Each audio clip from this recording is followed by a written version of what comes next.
Emily, this house, it was always meant to be mine. Sign the divorce papers and leave. Nathan's voice was cold, devoid of the warmth that once drew me to him. I stood in the living room, the walls echoing his harsh words, feeling a mix of disbelief and rising anger. Our marriage, once a sanctuary, had transformed into a battlefield. You can't be serious, I replied, struggling to keep my voice steady. This is our home, Nathan, not just yours. He smirked, a gesture so unlike the man I had fallen in love with. Our home? Emily, wake up. You're just a housewife. I've been the one paying for everything. I clenched my fists, feeling a storm brewing inside me. A housewife? Is that all I am to you now? I retorted. Nathan walked closer, his presence overbearing. Exactly. You've done nothing but live off my hard work. It's time you realize your place. I could feel my parents' worried glances from the corner of the room. They had come over for dinner, unaware they'd be witnessing the collapse of my marriage. I didn't want them to see me like this, broken, belittled by the man I once adored. Fine, Nathan, I said, my voice laced with a newfound resolve. I'll sign your papers. But remember this, you will regret it. He laughed, a sound that sent shivers down my spine. Regret? Emily, you'll be the one with regrets.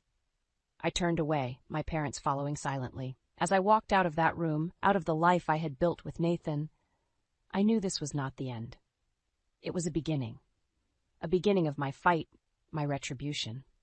As I sat in my small but cozy apartment, the memories of my past flooded back, painting a stark contrast to the present. I was the cherished only child of my parents, born after years of their struggling with infertility. Their joy knew no bounds when I came into their lives, a sentiment echoed in every childhood photo, every birthday celebration. Emily, you were always the center of our world, my mother used to say with a gentle smile. My parents, though not wealthy, spared no effort in providing for me. They encouraged my education, my love for reading, and nurtured my dreams. But with their sacrifice came an unspoken burden, the pressure to find happiness, to make their efforts worthwhile. Meeting Nathan seemed like fulfilling that unspoken promise. He was charming, attentive, and shared a similar background. An only child with aging parents. Our connection was instant, our conversations filled with laughter and shared aspirations. Our wedding was a joyous affair, celebrated with tears and blessings from both families. But the fairy tale started to crumble soon after. Nathan's true colors began to surface once the honeymoon phase faded. His sweet words turned into sharp commands, his once admiring glances now carried a hint of disdain. You need to be more efficient around the house, Emily. Look at how my mother managed everything despite her job, Nathan would often say, comparing me unfavorably to his mother. His relentless criticism wasn't just confined to household chores. He started controlling our finances, giving me a meager allowance, scoffing whenever I suggested I could return to work. Work? What for? You can barely manage the house, he'd sneer, his words cutting deeper each time. As I sat there, reminiscing, anger boiled within me. How had I not seen the signs? How had I allowed myself to become this person, a shadow of my former self, living in a loveless, controlling marriage? The realization was bitter, but it sparked a determination within me. I will not let this be my story, I whispered to myself, feeling a sense of purpose I hadn't felt in years. It was time for Nathan to see the real Emily, the woman who wasn't just a beloved child or a submissive wife. It was time for him to face the consequences of his actions. The days turned into months, and the love that once seemed endless within the walls of our home slowly twisted into a suffocating trap. Each morning began with Nathan's cold demands echoing in the kitchen. Remember, Emily, dinner needs to be perfect. My colleagues are coming over tonight, Nathan would command, his tone leaving no room for protest. On one such evening, as I meticulously set the table for Nathan's guests, my hands trembled with suppressed anger. The sound of laughter and casual conversation filled the living room, a stark contrast to the turmoil inside me. Emily, this steak is slightly overcooked, Nathan commented loudly, in front of his colleagues, a smirk playing on his lips. His words, seemingly trivial, were a deliberate jab at my efforts. I forced a smile, replying, I'll make sure it's better next time. But inside, I was screaming. This wasn't the man I married. This was someone who enjoyed belittling his wife, showcasing his dominance in this skewed power play we called our marriage. The evenings when Nathan's parents visited were even more challenging. They treated our home as their own, never acknowledging my efforts to make them comfortable. Nathan, on the other hand, would spare no expense to please them, often at the cost of our own needs. "Why can't we invite my parents sometimes?" I once dared to ask. Nathan's response was swift and harsh. "Why should I spend my money on your parents? They're not my responsibility." That night, as I lay in bed, I realized the depth of Nathan's selfishness and disregard for me and my family. He had created a world where only his desires mattered, where I was nothing more than a silent participant in his scripted play of domestic bliss. But no more. The fire of rebellion was kindling within me. I was tired of being a mere puppet, tired of the disrespect and emotional torment. It was time for Nathan to see that I wasn't just his obedient wife. I was a woman with a voice, a woman who deserved respect. "I will not be broken," I whispered into the darkness, my resolve strengthening. The seeds of my plan were already taking root. Nathan had underestimated me, and that was his biggest mistake. The day my parents' house was caught in a devastating fire marked the beginning of my rebellion. The house, a symbol of my childhood memories, now stood partially destroyed. My parents, though safe, were shaken and disoriented. This was more than just a building, it was a repository of cherished memories and love. I remember standing amidst the charred remains, my mother's words echoing in my ears. "This house held so much of our life, Emily. Letting it go feels like losing a part of ourselves." That night, I lay awake, pondering over my parents' plight and my own stifled existence under Nathan's rule. A plan began to form in my mind. A plan not just to secure my parents' future, but also to free myself from Nathan's tyranny. The next day, I approached Nathan, my voice steady but laced with faux naivety. "Nathan, my parents' house? It's beyond repair. I was thinking of buying them a new one, using my savings." His reaction was predictably self-centered. "Your savings? Well, as long as it's not my money." But there was more to my plan than he knew. The house I was considering for my parents was under renovation, set to be a perfect ruse for my greater scheme. Weeks passed, and the day arrived to help my parents move. Nathan, believing the house to be a simple purchase, had no idea of the trap I was setting. His arrogance was my advantage. As I orchestrated the move, Nathan arrived unexpectedly, declaring ownership of the house and demanding a divorce. It was the moment I had been waiting for. "Fine, Nathan, you shall have your divorce," I said calmly, hiding the triumphant smile that threatened to break through. Little did he know, the house he so arrogantly claimed was not the real deal. The actual property, a modest but comfortable home, was waiting, its location a secret kept from Nathan. As I left with my parents, the look of confusion and defeat on Nathan's face was the first victory in my silent war against him. But it was just the beginning. The real retribution was yet to come. In the days following the move, I worked meticulously, my actions cloaked in secrecy. Nathan, oblivious to my intentions, basked in his perceived victory. It was time to unveil the truth and shatter his delusions. I recall the day vividly. Nathan had called, his voice dripping with condescension. "So, Emily, how does it feel to be back at your parents' old cramped house?" I smiled into the phone, a cold, calculated smile. "Actually, Nathan, we're quite comfortable. You see, the house you claimed was just a temporary arrangement. The real property is elsewhere, safe from your greed." There was a pause, a silence filled with his dawning realization. "What are you saying, Emily? That can't be." "Oh, but it is. And about the divorce papers you so kindly left for me, I've already filed them," I continued, my voice steady and strong. Nathan's reaction was a mix of confusion and anger, a stark contrast to his usual arrogant demeanor. "This isn't over, Emily. You can't just—" But I cut him off, no longer willing to endure his tirades. "It is over, Nathan, and let me remind you, I'm not just the meek housewife you thought you married. I am a lawyer, well-versed in the law. Your attempts to intimidate me are futile." His silence on the other end was the sweetest revenge, a validation of my newfound empowerment. The years of belittlement and control were coming to an end, and I was the orchestrator of his downfall. As I hung up the phone, a sense of liberation washed over me. I had turned the tables on Nathan, using his arrogance against him. It was a victory, not just for me, but for every moment I had felt insignificant in his shadow. The path ahead was clear. I would rebuild my life, free from Nathan's oppression and stand tall, a woman reborn from the ashes of a marriage that had sought to diminish her. The day of reckoning arrived sooner than expected. My phone buzzed, and Nathan's name flashed on the screen. Bracing myself, I answered, my heart pounding with a mix of anticipation and resolve. "Emily, this is madness. You can't do this to me." Nathan's voice was frantic, a stark contrast to his usual composed and condescending tone. "Oh, but I can, and I have, Nathan," I replied, my voice calm and unwavering. "You thought you could walk over me, take what's mine, and discard me like I was nothing. You were wrong." He was silent for a moment, and I could almost hear the cogs turning in his mind as he tried to comprehend the gravity of his situation. "Emily, listen, we can work this out. Let's forget about the divorce and start over," he pleaded, his voice laced with false sweetness. The suggestion was laughable.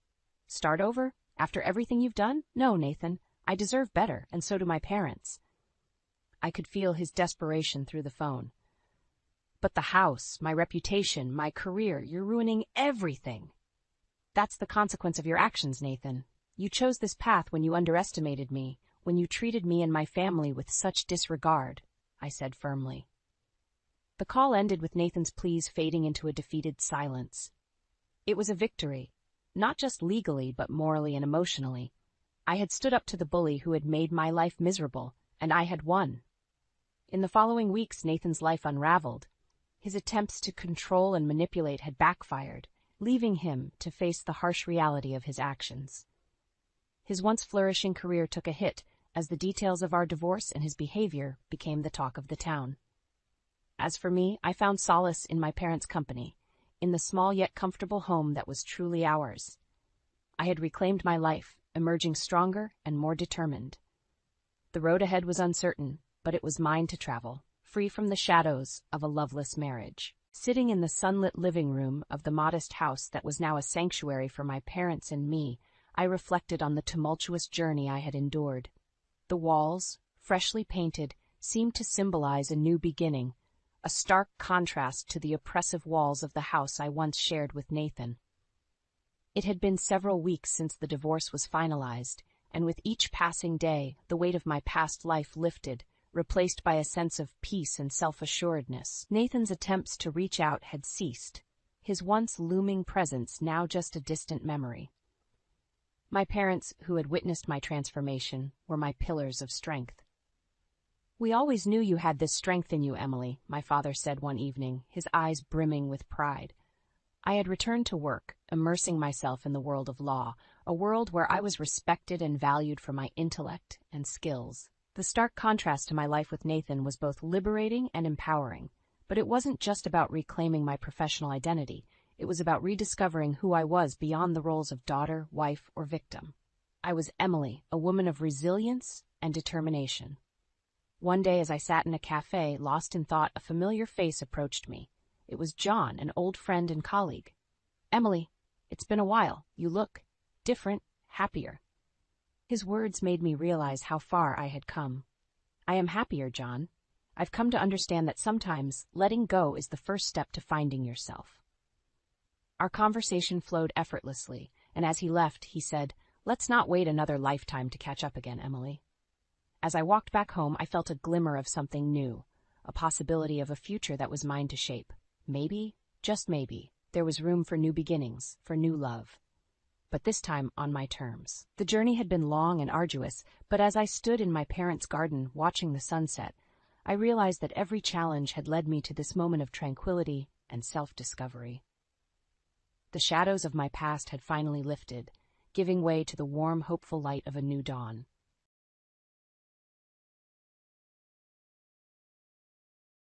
Hi, I'm Patricia, and I'm 54 years old. Some people might call me ordinary, but my sister-in-law thinks I'm privileged and don't understand what it's like for most people. Let me explain why. My husband Robert is also 54, and we both have full-time jobs. We don't have kids, so my sister-in-law thinks we're lucky because we live in a nice area. Our neighborhood is close to downtown Boston and Chinatown, plus it's easy to get around with the subway nearby. The house we live in used to belong to my grandfather, then my parents, and now us. When they passed away, we left our apartment and moved in here. So my sister-in-law is 46 years old, which is 8 years younger than me. She often comes to visit us without her husband and their 12-year-old child. It takes her 2 hours to get here from her home, and she likes spending weekends in downtown Boston. My husband, Robert, is her older brother, and he remembers her being born when he was still in elementary school. Apparently, she was a cute baby, and their parents spoiled her because she came along later in their lives. Despite all this, I just can't seem to like her. She always makes snide remarks about my life, saying things like, "You've had it easy growing up in a nice place like this, haven't you?" Her favorite phrase is, "I grew up in the countryside where there was nothing fun to do, while you must have had a cozy, carefree life." It's pretty clear she doesn't think highly of me. But despite her attitude, she enjoys visiting downtown and Chinatown and always shows up at our place without bringing anything. When I ask her about it, she says, "Even if I brought something from the countryside, you'd probably make fun of it." She keeps going on about how convenient it is for us to live without a car in the city, while people like her from rural areas spend a lot on gas. Whenever I try to defend myself, saying that her area must be nice too, she accuses me of being sarcastic. She insists that living in a city where everything is within walking distance and there's good public transportation means I don't know any real struggles. It's frustrating because when I mention that I mostly stay home working during the day, she twists my words, claiming that I'm just bragging about living near tourist spots. It makes me wonder, who's the one being sarcastic here? Sometimes my sister-in-law's words can be pretty harsh, and I've complained to Robert about it. But he just brushes it off, saying, "Oh, that's just how she is. She's very direct." Amidst all this, I heard that my sister-in-law is planning to build a house. So during one of her visits, I asked her where she planned to build it. She replied, "Obviously, near where I live now, Patricia. Unlike you, I had to buy the land. I didn't inherit any property like you did, so I can't afford to live in such a nice area. It must be nice being rich." That really got to me, so I asked her how I should have asked without being offensive. She just laughed and told me maybe I should just stay quiet because everything I say seems to offend her anyway. After that, she completely ignored me and I felt left out of the conversations. Even though she still comes over, she doesn't say a word to me anymore.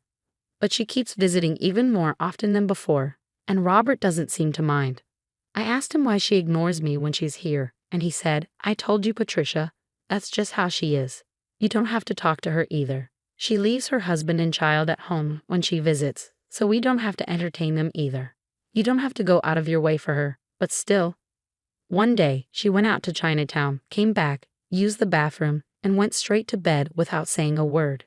The next morning, she ate the breakfast I had made without even a thank you and left. I started feeling like our place had turned into a hotel. Am I supposed to be her cook, maid, and hotel manager? It feels like she should be buying a season pass at this point. 3 months later, she visited us again. Today, she planned to explore the town. But that evening, she spent a long time talking with Robert. She stayed the night and left the next day. But Robert was excited and showed me a bunch of pictures. "Hey, look at this. It's the house my sister built. Oh, her house is all built now. You're going to love this." He showed me a picture of a pristine white building. Indeed, it looked newly built and was very pretty. "Isn't this amazing?" Robert enthusiastically showed me another picture. I tilted my head, puzzled. At first glance, it looked like a garage, but from looking at the mop in the picture, I could tell it wasn't big enough to fit a car. "Who is that?" "That's right. Isn't it amazing?" Robert exclaimed proudly and then shouted out, "It's a garage for a motorcycle, and it's custom made. My Harley can fit in here." What? I was completely stunned. Wait, so you're saying this is your sister's house, right? I couldn't quite wrap my head around it. And you've been talking about swapping houses? Caught off guard by this unexpected response and development, I was shocked. I dropped the plate that I was holding. She's been saying that she likes this house's location for a while now, and I've been saying that I don't like how old this house is since it's been passed down from your family for generations. Robert explained. So, she suggested, well, how about I build a new house here, and we swap houses? So I had her build a special motorcycle garage there so I can park my Harley. Wait, huh? What? I was taken aback. He never discussed any of this with me. I don't want to leave this house. It's not like I have any particular feelings about her house. Actually, I can't even process it all yet. Robert started to get irritated. perhaps because he didn't expect my objection. As far as I'm concerned, his reaction was unexpected. What are you hesitating for? My sister and I have been discussing this for a while. So what? I was never included in any of those discussions. You guys have been ignoring me this whole time. Hey, think about this. It's a really good offer. Plus, there's a garage where I can keep my motorcycle. Wait, what about me? Well, you enjoy watching suspenseful shows, right? They have a TV in their house too. Robert really loves his motorcycle. His Harley Davidson means a lot to him. As for me, I don't have many hobbies, but if I had to choose one, I like watching suspenseful shows like CSI or Columbo on Netflix. But what about my commute?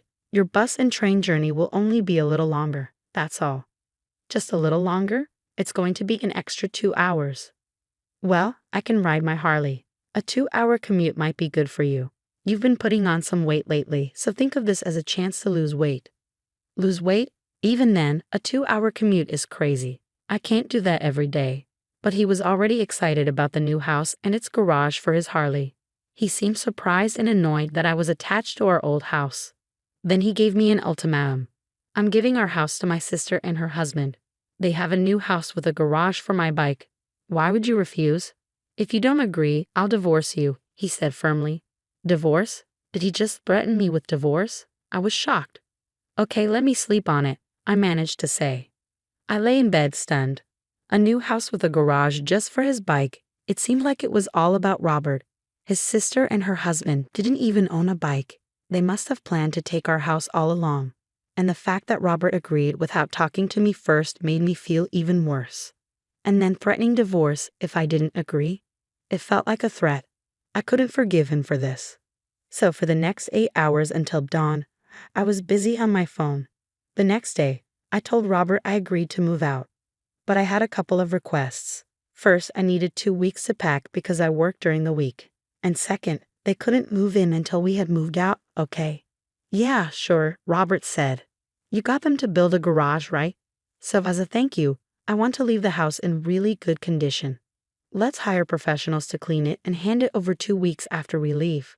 Robert agreed to that too. Happy with the arrangements, I called 2 places while Robert was out.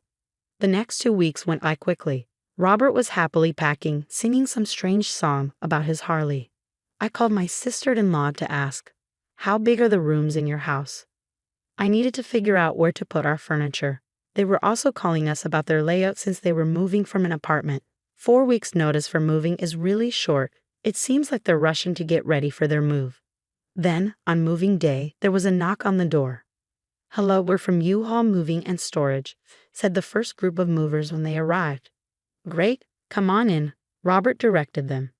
But soon after, there was another knock. Hello, we're from 2 men and a truck, said another group of movers. Robert was surprised. I quickly stepped in. Sure, come on in, I said, ushering them inside. Wait, what's happening? Robert exclaimed. What's happening is I said we're moving, so I'm moving to our new home, I explained. Okay, everyone, the boxes with yellow tape are mine. Please bring those this way. The rest can go with U-Haul, I said quickly. An hour later, I said, well, thanks for your help. I'll send you the divorce papers later. Wait a minute, Robert panicked. I glanced back. You're the one who wanted a divorce, remember? I left Robert behind and hopped into the taxi I had called. But the ride was short. Long day, huh? A man approached me. It was my older brother, Dave. He had come to help me move. Well, it's good you found a place in 2 weeks. It's just a rental, but yeah. What a mess. It's more than a mess. Anyway, I marked all the important stuff like the rice cooker with yellow tape, so I'll manage on my own. Dave pitched in. Even though the movers handled the big stuff, I still needed help with the rest, so his help was huge. With Dave's assistance, I got everything moved in 1 day. All right then, give me a call in a couple of weeks, my brother said as he left. 2 weeks went by since I moved. Just as I anticipated, my phone rang. Hello, my sister-in-law said on the other end. What's happening? I stayed silent, just listening. The house is gone. I tried not to laugh and looked down. It was hard not being able to speak. It's just an empty lot now. Why aren't you saying anything? You told me to keep quiet, remember? I replied. My sister-in-law screamed loudly, and I couldn't help but burst out laughing. It turns out my sister-in-law and Robert are in on it together. Then Robert got on the phone. Did you have to do all that? He yelled, sounding almost like he was going to cry. Hey, you're the one who threatened me. I couldn't help but find it hilarious. And remember, I said I wanted to leave the house clean, didn't I? Your way of cleaning is extreme, he retorted. It's the cleanest slate possible. A chance for a fresh beginning, Robert said, clearly frustrated, his fists clenched. Anyway, come over so we can discuss this. There's nothing to discuss. If you don't come, I won't sign the divorce papers. Do you remember when I initially refused to leave the house? You threatened to divorce me. It's funny how fast you've changed your tune. Shut up. All right, I'll come to your place, but I'm too nervous to come alone, so I'll bring someone with me. I contacted my brother. Are you up for this? He replied, absolutely. He's always been dependable. Thank you all for gathering today. My sister-in-law's husband, whom I hadn't seen since the wedding, started, almost like it was another wedding ceremony. He seemed shy. My brother Dave, my husband, his sister, her husband, and I all sat around the table in my husband's new home. We couldn't have the kids with us, so they were in the next room. But the atmosphere in our room was tense. My sister-in-law had come in cheerful, but she was shocked to see an empty lot where the house used to be. Since they'd already given up their apartment, they couldn't go back in a hurry. So the movers brought all their stuff to my sister-in-law's new house. Now there were two of everything, 2 cabinets, 2 tables, making a space feel really cramped. Seeing everything doubled up was a shock. It felt like something you'd hear about in a TV broadcasting mishap. Why would you demolish the place? This is too much, Robert's sister exclaimed angrily. Robert joined in, yeah, just because my sister is easygoing and you're sensitive doesn't give you the right to do this to her. How could you sink so low? They were both yelling, but I couldn't help but laugh. I inherited that London house. It was originally my grandfather's, so I can do whatever I want with it, my husband defended himself. Then my brother added, basically, since Patricia inherited the London house, it's her individual property and doesn't count as marital assets. So you, as her husband, don't have the right to decide what happens to it or give it to your sister. Huh? What? My sister-in-law and husband were stunned by the unexpected revelation. Well, if you had told us that from the start, this could have been avoided. Robert tried to deflect blame. Classic Robert and Patricia, always in sync. So are we just blaming each other now? I thought silently. It's too late to object. My sister-in-law's husband sighed. You threatened me with divorce and told me not to talk to your sister. So I couldn't say anything. I finally spoke up. Patricia was threatened with divorce, and you wouldn't even let us talk to your sister. What choice did we have? Dave chimed in. So I decided to sell the property. The house was too big for me to live in alone anyway. The truth is, the day after I was threatened with divorce, I made 2 phone calls. One was to Dave, and the other was to a demolition company. They said it would take 10 days to demolish the house. My sister-in-law lives about 2 hours away, so she wouldn't have had time to come here after getting short notice for the move. Same goes for my husband, who moved to a newly built home near his sister's apartment. And that's how their new home ended up being an empty lot. That's enough. We've lost our home. And we had to move twice because we stayed at Robert's house temporarily when we found out ours was gone, which doubled our moving costs. My sister-in-law exclaimed, Do I look like I care?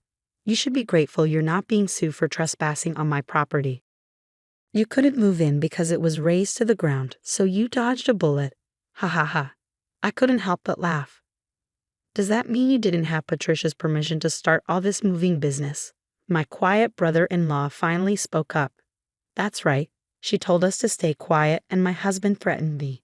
They just went ahead and made plans without us. My sister-in-law's husband revealed. Hey, what were you thinking? You've been spending money in Boston and Chinatown for the past 3 months. You left me and the kids while you went shopping, and now that you've decided to live there, you sold our car. We can't live without a car here, but this house only has a garage for a motorcycle. Do you realize how much trouble you've caused everyone in your family? My brother-in-law erupted in anger. What's wrong with you? My sister-in-law looked shaken.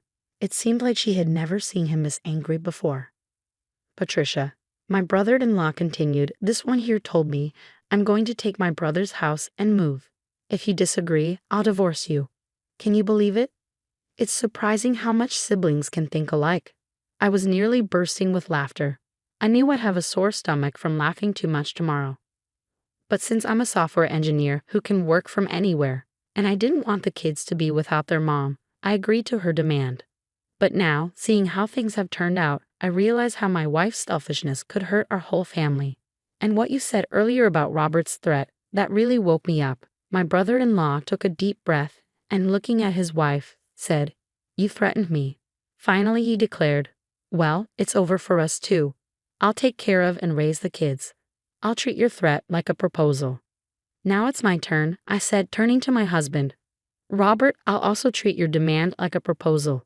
We're truly done now. Goodbye."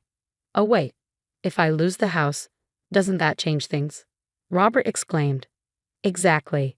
The situation has changed, so it's not fair to cut us off like this," his siblings both shouted. I just brushed them off. My brother-in-law said, "You guys created this ridiculous situation, got all excited, and now you're just back to square one." After that, my sister-in-law's husband and I each hired a lawyer and pursued a mediated divorce. The newly built house that my sister-in-law had built was going to go to her husband, along with custody of the kids. My sister-in-law, who was always spending money and rarely at home, often left the kids' care to her husband, even on weekends. The kids felt distant and lonely, but now that they're living with just their father, they say they're happier because they know their father will always be there for them. The new house ended up belonging to my sister-in-law's ex-husband because she couldn't afford the mortgage payments. It was shocking that she could spend money in Boston every 3 months without having any income. Her spending habits didn't change, and she ended up buried in debt. The motorcycle garage was going to be torn down to make space for a parking lot. My ex-husband, who had been working all this time, couldn't afford to keep his Harley after the divorce. Losing his bike and his hobby, he turned to alcohol to cope with his frustrations. I turned the empty lot where our house used to be into a parking lot. Being near Boston and Chinatown allowed me to charge high prices for parking, which became a steady income. With that money, I bought a cozy one-bedroom apartment. Sitting in front of the TV, I smirked as I watched my favorite show, CSI, with a beer in hand. I enjoyed a relaxing evening in my pajamas, with snacks and no interruptions.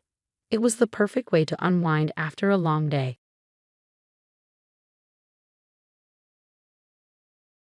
My name is Darcy. I live in a house with my husband, Carlos, and our daughter, Nikki. Carlos and I met in college and became close friends.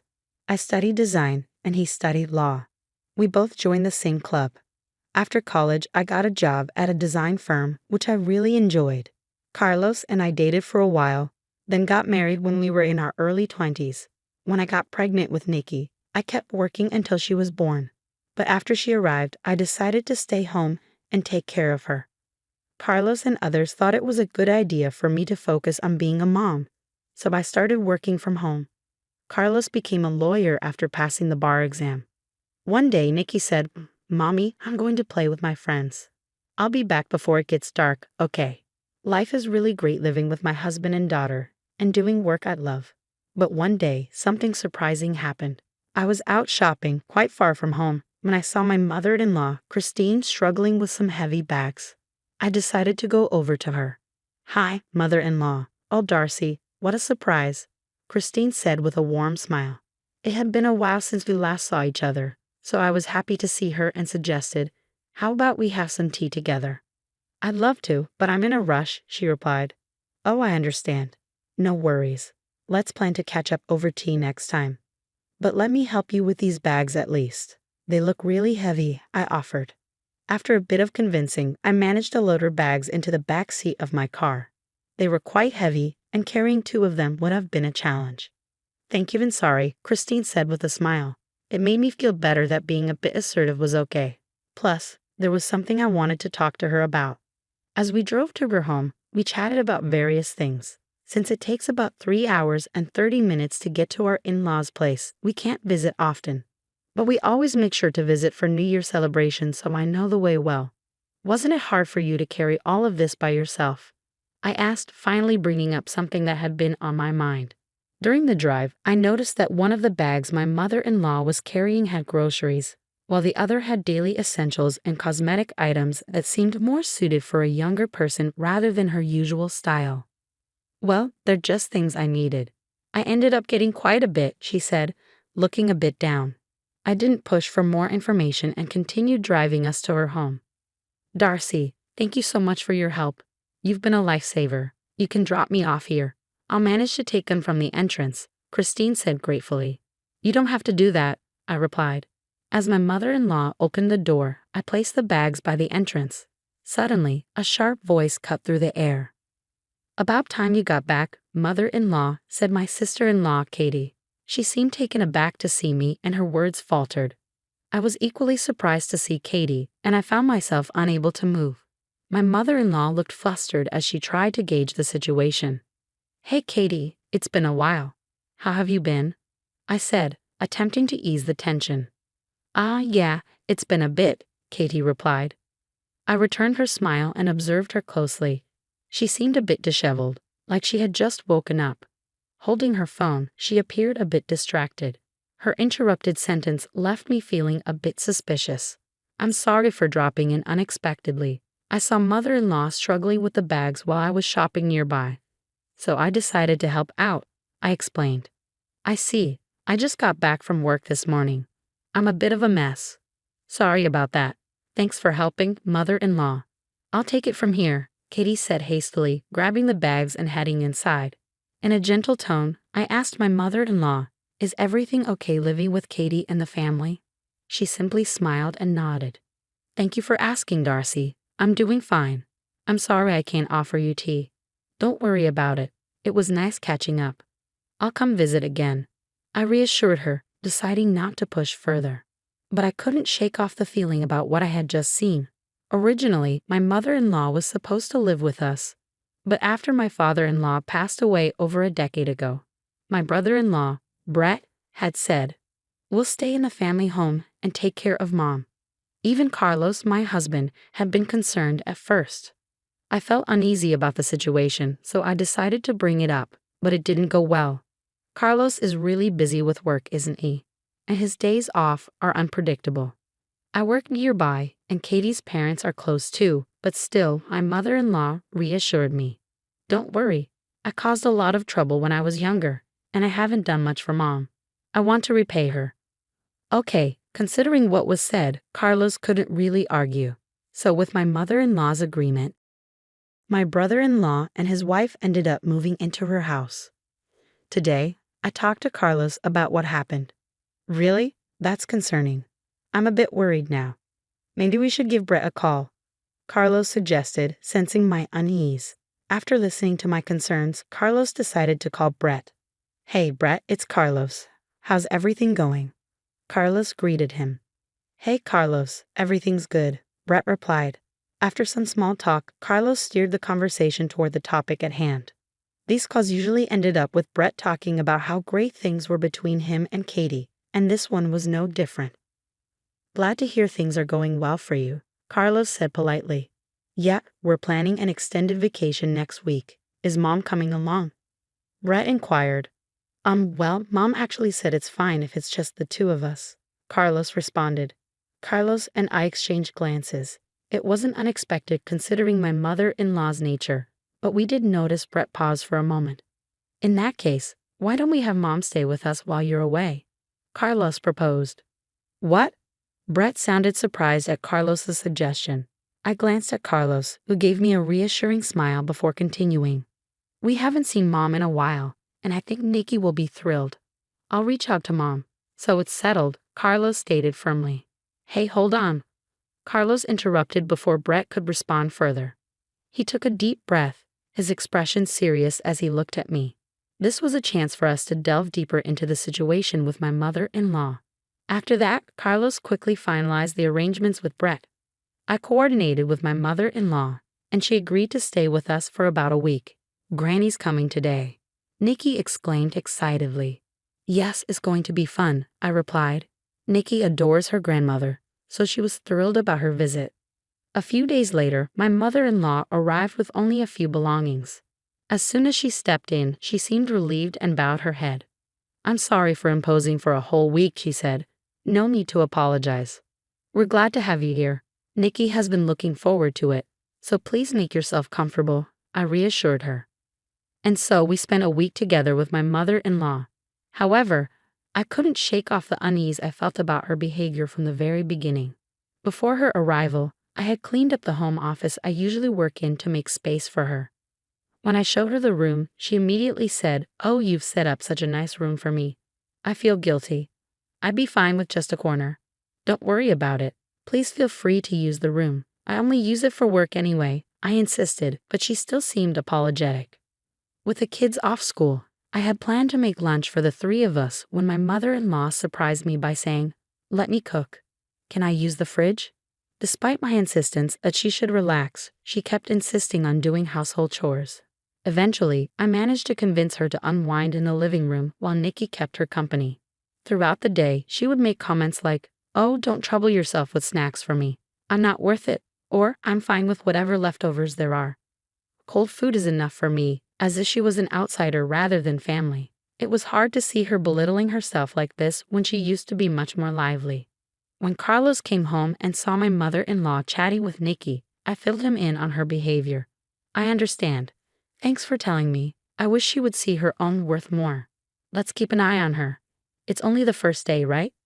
As it got late and we were getting ready for bed, my mother-in-law surprised us again by saying, "I guess I'll use this spot for a bit," referring to the basement floor as a place to sleep. "Mom?" Carlos was speechless. I calmly said, "Mother-in-law, please consider this your room until you leave. Use a blanket so you stay warm." "But won't that be a bother?" she asked. "Absolutely not. We want you to feel comfortable and enjoy your time here," I said earnestly, looking her straight in the eye.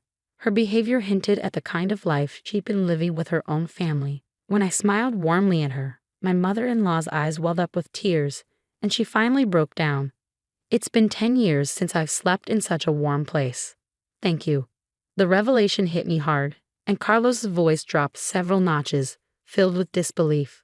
"Mom, tell us the truth. Are things okay with Brett and the others? How's life really been?" My mother-in-law let out a nervous chuckle before answering.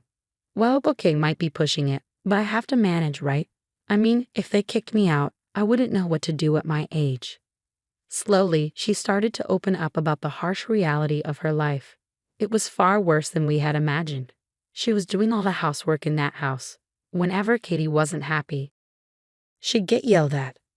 All the shopping duties fell on my mother-in-law's shoulders. She was even covering most of the living expenses. It became clear that her son-in-law and his wife had ulterior motives when they suggested living together, mainly to exploit my mother-in-law's finances. My mother-in-law would only eat after Brett and Katie were done, usually in the unheated basement, leaving her freezing during the winter months. "It's been a while since I've had a meal like today," she confessed tearfully. "I've always been alone, you know," she revealed. "What? Are you serious?" I was shocked by her revelation. It turned out that my mother-in-law wanted to sleep in the basement because it had become the norm for her in her previous home. Carlos and I were speechless. Initially, when Brett and Katie moved in, they were kind to her. At first, my mother-in-law was happy and thought it was a good idea to live with them. However, as the years passed, their behavior changed drastically. In the beginning, Katie used to cook and Brett would help with other chores. "I'm so tired, Brett. You work so hard. Let me take care of things today. You should rest," Katie would say. "Really? Thanks, Mom," Brett would reply. That was probably the beginning. "I'm really tired today," my mother-in-law would say. "Oh, sorry, Katie, I have plans with the neighbors today," Katie would reply. "What? You're prioritizing them over me?" Katie would retort. "Oh, I apologize." "That's selfish of me," my mother-in-law would say. "No, that's not it. Don't worry. I'll prepare dinner when I get back," Katie would assure her. "This is my room, and this is Brett's room," my mother-in-law would assert. Gradually, Brett and Katie started to manipulate and exploit my mother-in-law more and more. Eventually, she found herself shouldering almost all of the household chores and contributing financially as well. At first, my mother-in-law used what used to be my father-in-law's study as her room. It was a well-equipped space with a bed and other furnishings, and she was happy to have such a cherished space as her own. However, even the study wasn't safe from Katie's interference. One day, Katie suggested, "Let's renovate this old study." "Hold on, Katie, this was my husband's beloved study. Can we please leave it as it is?" My mother-in-law pleaded. I'm just thinking about your comfort. Katie would insist. Why are you making me out to be the bad guy? My mother-in-law would question. I'm sorry, but I prefer it the way it is, really, she would say. This room is outdated. It's worthless with all this junk, Katie would argue. Then, intentionally, Katie reached for a piece of glasswork, a music box made of glass, a favorite of my late father-in-law. He bought it during a trip they took together, and it held sentimental value. But Katie deliberately dropped it. Oops, my mistake. I didn't mean to, Katie would say. Oh no, the glass is shattered everywhere. It's so dangerous. What a shame to keep this room the same, especially with all this junk. Please don't touch anything else, my mother-in-law would plead. Who do you think you're talking to? Fine, I'll leave the study alone. But from now on, you handle everything in the house. And with all this junk, it's too risky for you to sleep here. You should sleep in the basement. Any objections? Katie would demand. In the end, my mother-in-law reluctantly agreed and had to sleep in the basement. I felt like I was going to faint hearing all these shocking stories. At the same time, I was furious with myself for not noticing sooner. I'm so sorry, Mom. How did I not see any of this? I asked, feeling guilty. Don't blame yourself. I was hiding it too. Isn't it awful? My mother-in-law replied sadly. The reason we never noticed was also because of a scheme by my brother-in-law and his wife. They only gave my mother-in-law a room when relatives visited, but it was empty, no bed, no furniture, and if she dared to speak up, they threatened to destroy her study. They only acted nice when other people were around. We didn't see what was happening because of that. If my mother-in-law and I hadn't bumped into each other that day, this might have continued even longer. The thought sent chills down my spine. I always wanted to talk to you about this, but that study and that house are full of memories with my husband, my mother-in-law said tearfully. Tears streamed down her face, and I couldn't hold back my own. Our dear mother-in-law had endured this for over a decade. I couldn't even imagine how hard it must have been for her. How could her own family do this? They're heartless, I exclaimed, pulling her into a tight hug. Darcy, I need to step out for a moment, my mother-in-law said, her voice trembling with emotion. After we cried together, Carlos gently rubbed my back and spoke softly. Don't worry, Darcy and Mom. I'll take care of this. Please look after Mom, Darcy. I nodded silently. Got it. Leave Mom to me, Carlos. I hugged our worried mother-in-law again, soothing her with gentle strokes on her back. Then I turned to Carlos and said firmly, Go teach those awful people a lesson. Absolutely, Carlos chuckled and nodded, then left the house. Later he called to say he wouldn't be back until tomorrow evening. I shared the news with my mother-in-law, and we all drank warm milk, trying to lift the mood with some good stories. Nikki, who had heard the commotion, looked concerned and joined us. I wanted to replace at least some of the bad memories. Usually, I'd remind Nikki not to stay up late, but since tomorrow was a day off, the three of us enjoyed chatting until we were content. All right, that's enough for today, mother-in-law. How about joining us for some shopping tomorrow? We can buy whatever you want and eat delicious food. There's a cute dessert place that Nikki loves. Let's have a relaxing day, just the three of us, I suggested. At my words, my mother-in-law's eyes filled with tears again. She nodded slowly, repeating thank you over and over. That night, we set up an air mattress in the living room and slept closely together, with my mother-in-law in the middle. The next morning, she greeted us with the same smile she used to have when my father-in-law was alive. Good morning, she exclaimed. And just as promised, we all had a fun shopping day. In the evening, we received a message from Carlos saying he had returned home. So we headed back as well.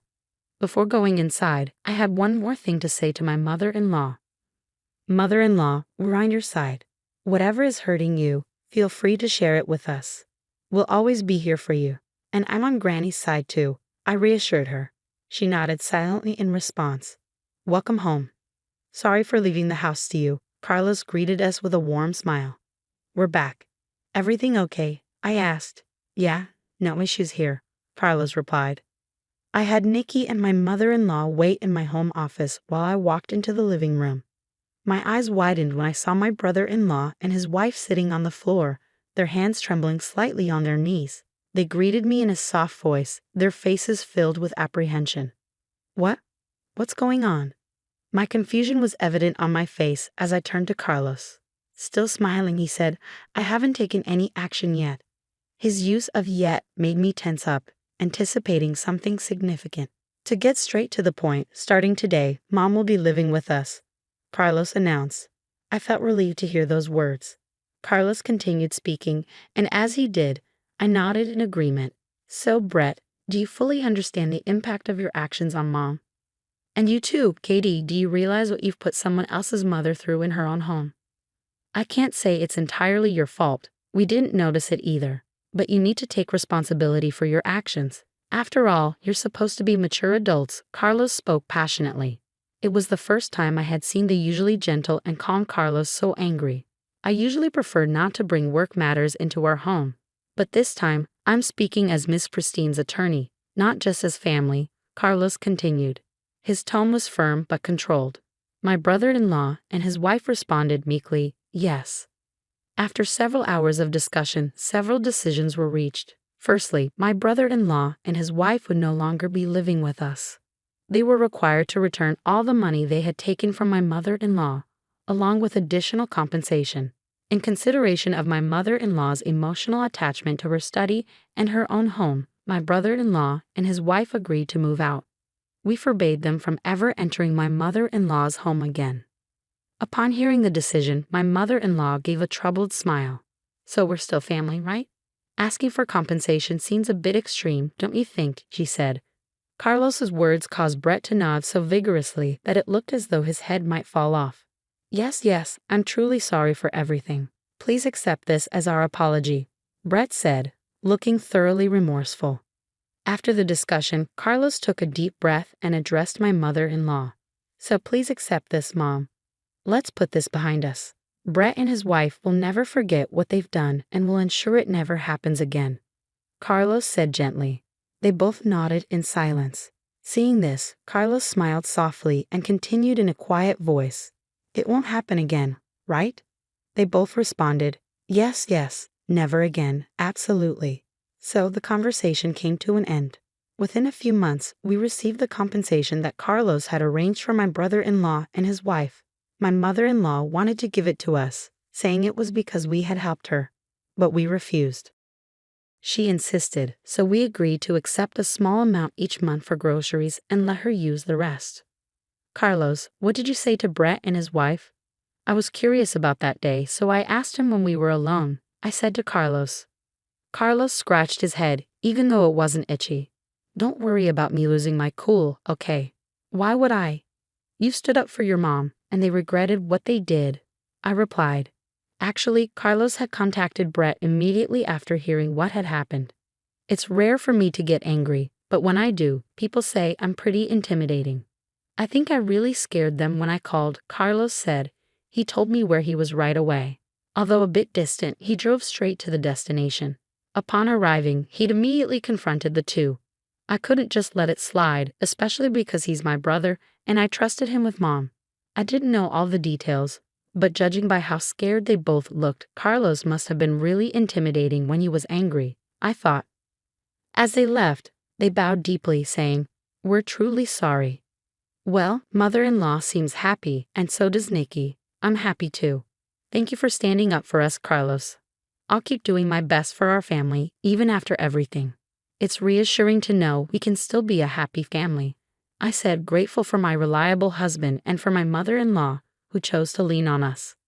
From now on, I'm determined to make up for the hardships by being a devoted daughter-in-law and doing my best in every way.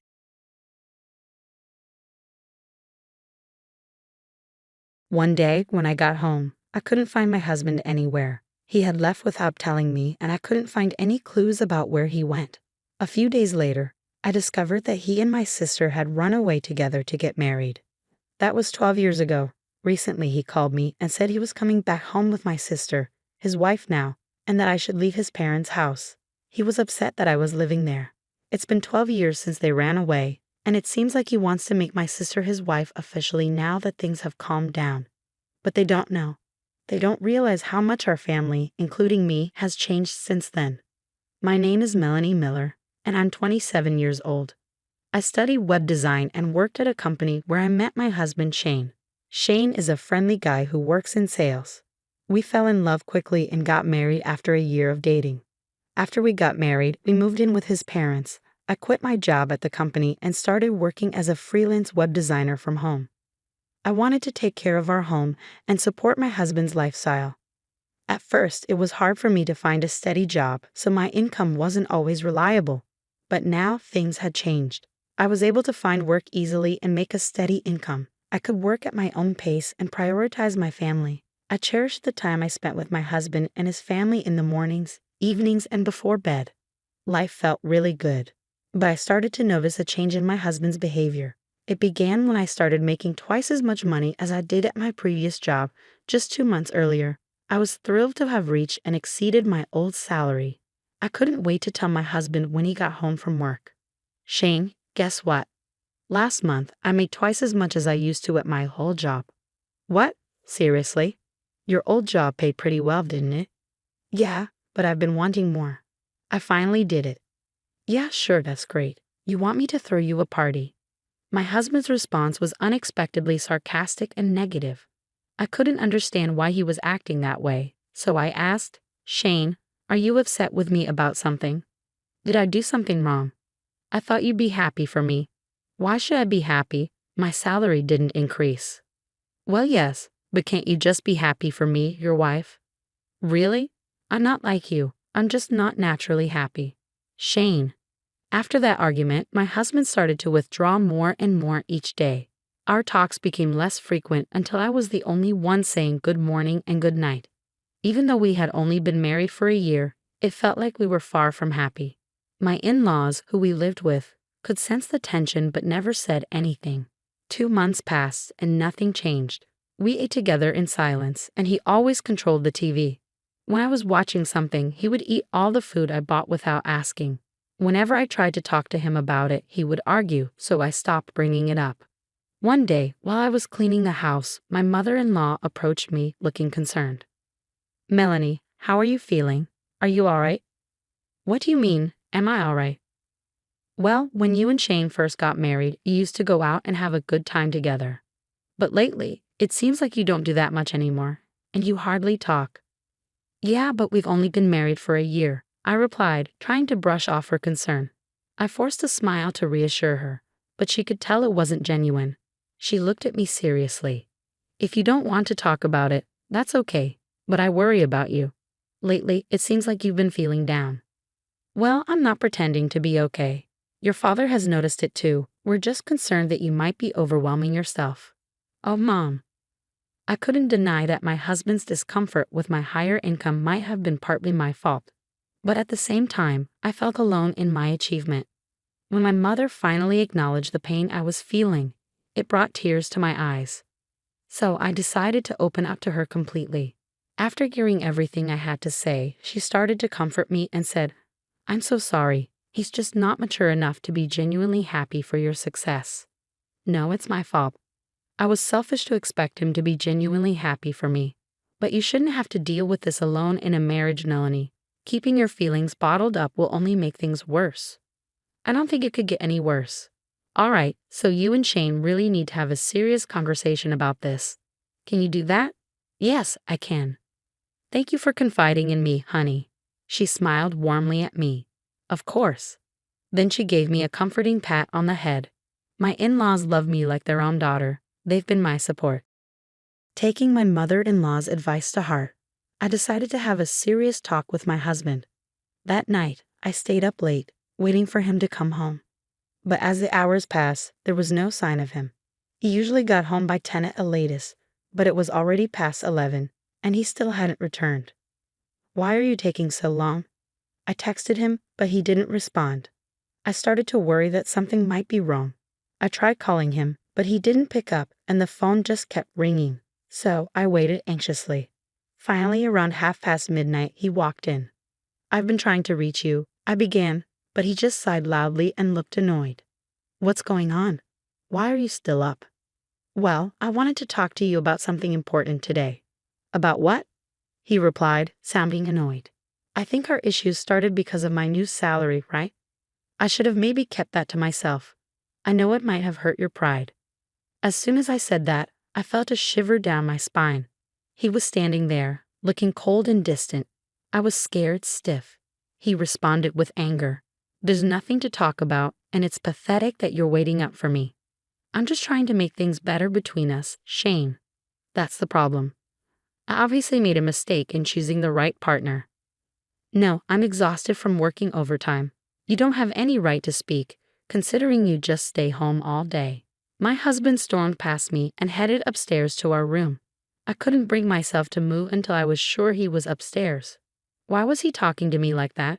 All I wanted was a normal married life. My mother-in-law had encouraged me to talk to him, but it didn't solve anything. After his attitude, I didn't want to push for another conversation. It felt like he completely ignored me as a person, and it left me feeling bitter. 2 more months passed and still we didn't talk. The days seemed endless, slipping by in a blur. Then, one day, I came home to find my husband gone. I went into his room and something felt off. Huh? Shane's room is never this tidy. Shane isn't exactly known for being neat, but his room was strangely clean. His clothes and suitcase were gone. It hit me then, he'd moved out.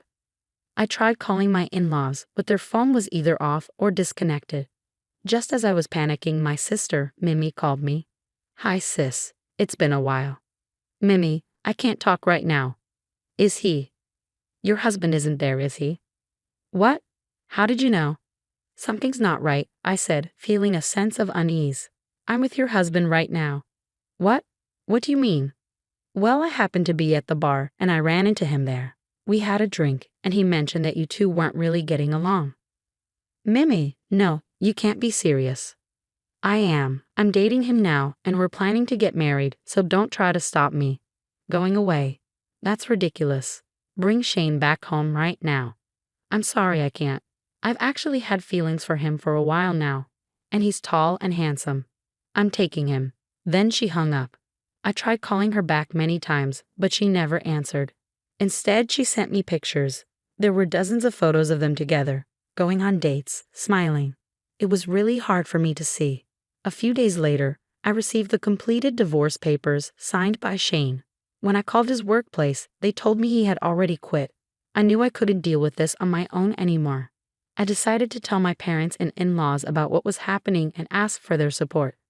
So Shane and Mimi are together now. He left his job and wants me to sign the divorce papers, I explained. There was a stunned silence. Then my father-in-law spoke up after a moment. Melanie, I'm truly sorry for our son's foolishness. You don't have to forgive us, and you don't owe us anything. Oh, Father, I can't forgive your sister either. You're like a daughter to me. I can't forgive them for hurting my precious daughter. Everyone echoed his sentiment. In that moment, our feelings towards Shane and Mimi changed completely.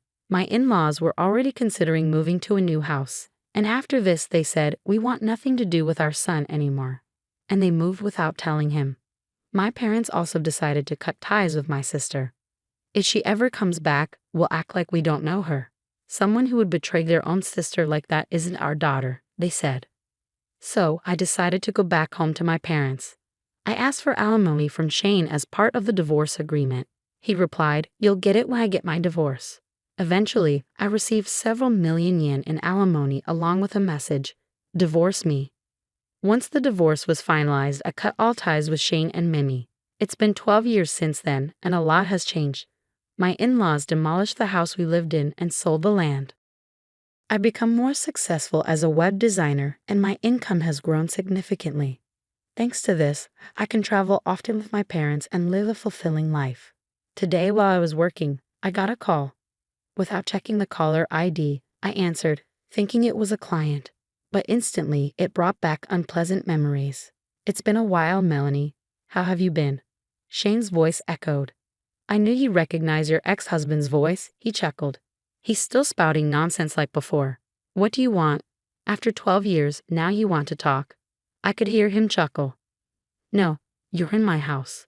Leave within the next 10 minutes. What? What are you talking about? We're facing some financial trouble anyway. I'm heading there now. I'm bringing my wife home to our house. You need to leave my parents' house now. It seems he still believes I'm living with his parents. He thinks that after 12 years, things have settled down and they'll finally be accepted. In the background, I hear my sister saying, That's right, get out of there. But they really have no idea. Do they really think that just because it's been 12 years, everything is forgiven? The world isn't that forgiving, and I won't make it easy for them. But I took a deep breath and replied, if you want to go home, go ahead. But I'm not at your parents' house anymore. Oh really? Did my dad kick you out? How clueless can you be? Your parents' house is gone, Shane. Huh? What do you mean it's gone? Shane's voice started shaking with anxiety. At that moment, he arrived where the house used to stand. He screamed, "What the hell?" And I could hear the pain in his voice. I continued, "As soon as you ran away, we cut ties with both of you. Your parents moved out, and my parents completely disowned the woman you're with. There's nowhere for you to come back to." Are you serious? How is this even possible? Believe it or not, it's up to you, but neither your parents nor mine consider you family anymore. You've proven you're not worthy since you both destroy people's lives. That's awful. But who's to blame for ruining your family? Don't ever call me again. I won't let you ruin my life any more than you already have. With that, I hung up and blocked their number. This time, I cut the last tie. After their failed attempt to go to his parents' house, they tried to come to mine, but my parents have already disowned her. My sister was crying loudly, but my parents just asked, "Who are you?" and ignored them at the gate. Then they both got down on their knees, begging, "Please forgive us. We have nowhere to go, please." Shane was pleading too. "I'm begging you, my parents' house is gone. We have nowhere to go." "Shut up, we don't care. You're not family anymore," my parents said as they sprinkled salt on the front door. "No, please wait, no, please, I'm begging you," my father-in-law pleaded. "You don't get to call me that. Get out of here." They were so persistent that my father ended up sprinkling salt on them, and my mother called the cops for trespassing. They haven't been seen since. Last I heard, they were jobless, homeless, and asking their friends for money. But word got around about them, and no one was willing to help. And even if they returned to their hometown, they'd face the same fate. But they brought it on themselves. They made their bed, and now they have to lie in it. My parents and I will never see them again, and they'll spend the rest of their lives regretting their choices.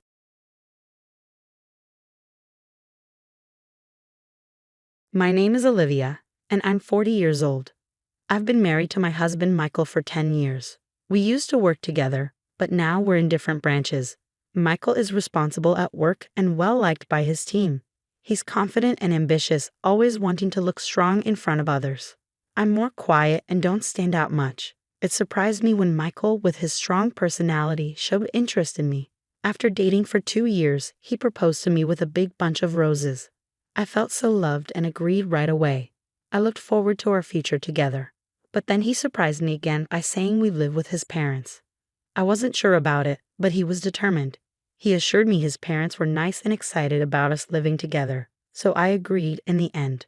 For the past 10 years, I've been living with my in-laws in my husband's house, which was not what I expected when I got married. Every morning starts with my mother-in-law's nagging about little things like cleaning the front door. Even though I make breakfast for everyone, her complaints never end. I apologize and rush to fix it while she heads off to work, leaving me feeling like a servant. Living here means waking up at 5 a.m. to cook and clean, even though my mother-in-law, who stays at home, doesn't lift a finger to help. After rushing through chores, I go to work, and when I come back home, it's straight to making dinner. I'm so tired by bedtime that I often fall asleep instantly. This routine leaves me feeling constantly exhausted and stressed.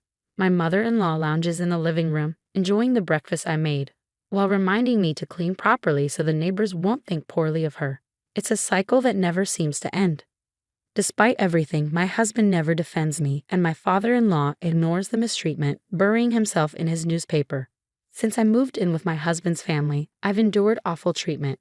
The stress has caused me to lose a lot of weight, and my period stopped, making it impossible for me to conceive. Despite my mother-in-law being the cause, I get blamed for it. I used to take care of myself and cared about my looks, but now I hardly recognize myself.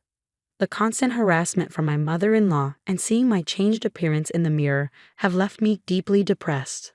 I've become completely submissive to her. I feel so numb that I don't even have the energy to think about leaving this house anymore. I received heartbreaking news. My father had passed away suddenly in an accident. I hadn't visited my family home in a long time because both my husband and mother-in-law would scold me whenever I mentioned wanting to go there. Hearing about my father's death, I deeply regretted not spending more time with him. My family home isn't too far, about an hour's drive from my in-laws' place. So I asked my husband and mother-in-law to come to the funeral. I need to go to my father's funeral, I told them. But before I could finish, they coldly replied, "We're not going. Let your family handle it." Their heartlessness stunned me, trembling with anger and grief. All I could manage was to say, "Understood." Many people gathered at my father's funeral. He was self-employed and had many connections, so there were tears all around, showing how loved he was. My mother, whom I hadn't seen in a while, was shocked by how much weight I had lost. "Olivia, what happened to you? You look so thin," she exclaimed worriedly. "Are you sick?" Seeing my worn-out appearance, she burst into tears, fearing she would lose me too. Given her fragile state after my father's death, it wasn't unexpected. "No, Mom, I'm not sick. Please don't worry," I reassured her. I tried to comfort her and took a moment to myself in the waiting room. "If you're not sick, then what's wrong?" My mother's concern prompted me to reflect on my interactions with my husband and mother-in-law. Their lack of comfort or support, even during my father's death, fueled my anger. I decided to confide in my mother about the challenges I faced living with my in-laws. "Actually, I've been dealing with what feels like bullying from my mother-in-law. It's really taking a toll on me," I admitted, feeling down. My mother's expression turned worried as she looked at me. "I'm glad you're not sick, but this news doesn't ease my mind." "Is that why you haven't been visiting me?" she asked. "Yes," I nodded, confirming her suspicion. My mother handed me a piece of paper and said, "Take a look at this for yourself. Then think carefully about what to do next." When I looked at the paper, I realized it was my father's will. He was always meticulous, so he had prepared one just in case. The will mentioned inheritance. It says I inherit $2 million. I murmured in shock at the large sum. Suddenly, I felt a glimmer of hope. With this, I could build my own house and leave my in-laws' place right away, I thought excitedly. Thanks to the inheritance from my father, things started looking up for me. Back at my in-laws' place, I continued with the household chores as usual. But on days when I had plans, the house tended to get messier since there was no one else to clean up. As I quietly went about my tasks, my mind kept drifting to the $2 million I had inherited. Despite my strained relationship with my mother-in-law, I still wanted to stay with my husband, Michael. So one night after his parents had gone to bed and it was just the two of us, I decided to have an honest conversation about the inheritance and leaving the in-laws' home. There's something I want to talk about," I began, trying to break the silence. Michael looked at me expectantly, waiting for me to continue. "Yeah, about my father. Actually, I've come into an inheritance," I said. "Of how much?" Michael asked. "Well, it's $2 million, I replied. Michael's face lit up with excitement. "He left you that much? That's generous. But about how to use this money?" He trailed off, indicating he wanted to discuss our options. I was about to bring up the main topic, feeling relieved that Michael seemed to be in a good mood.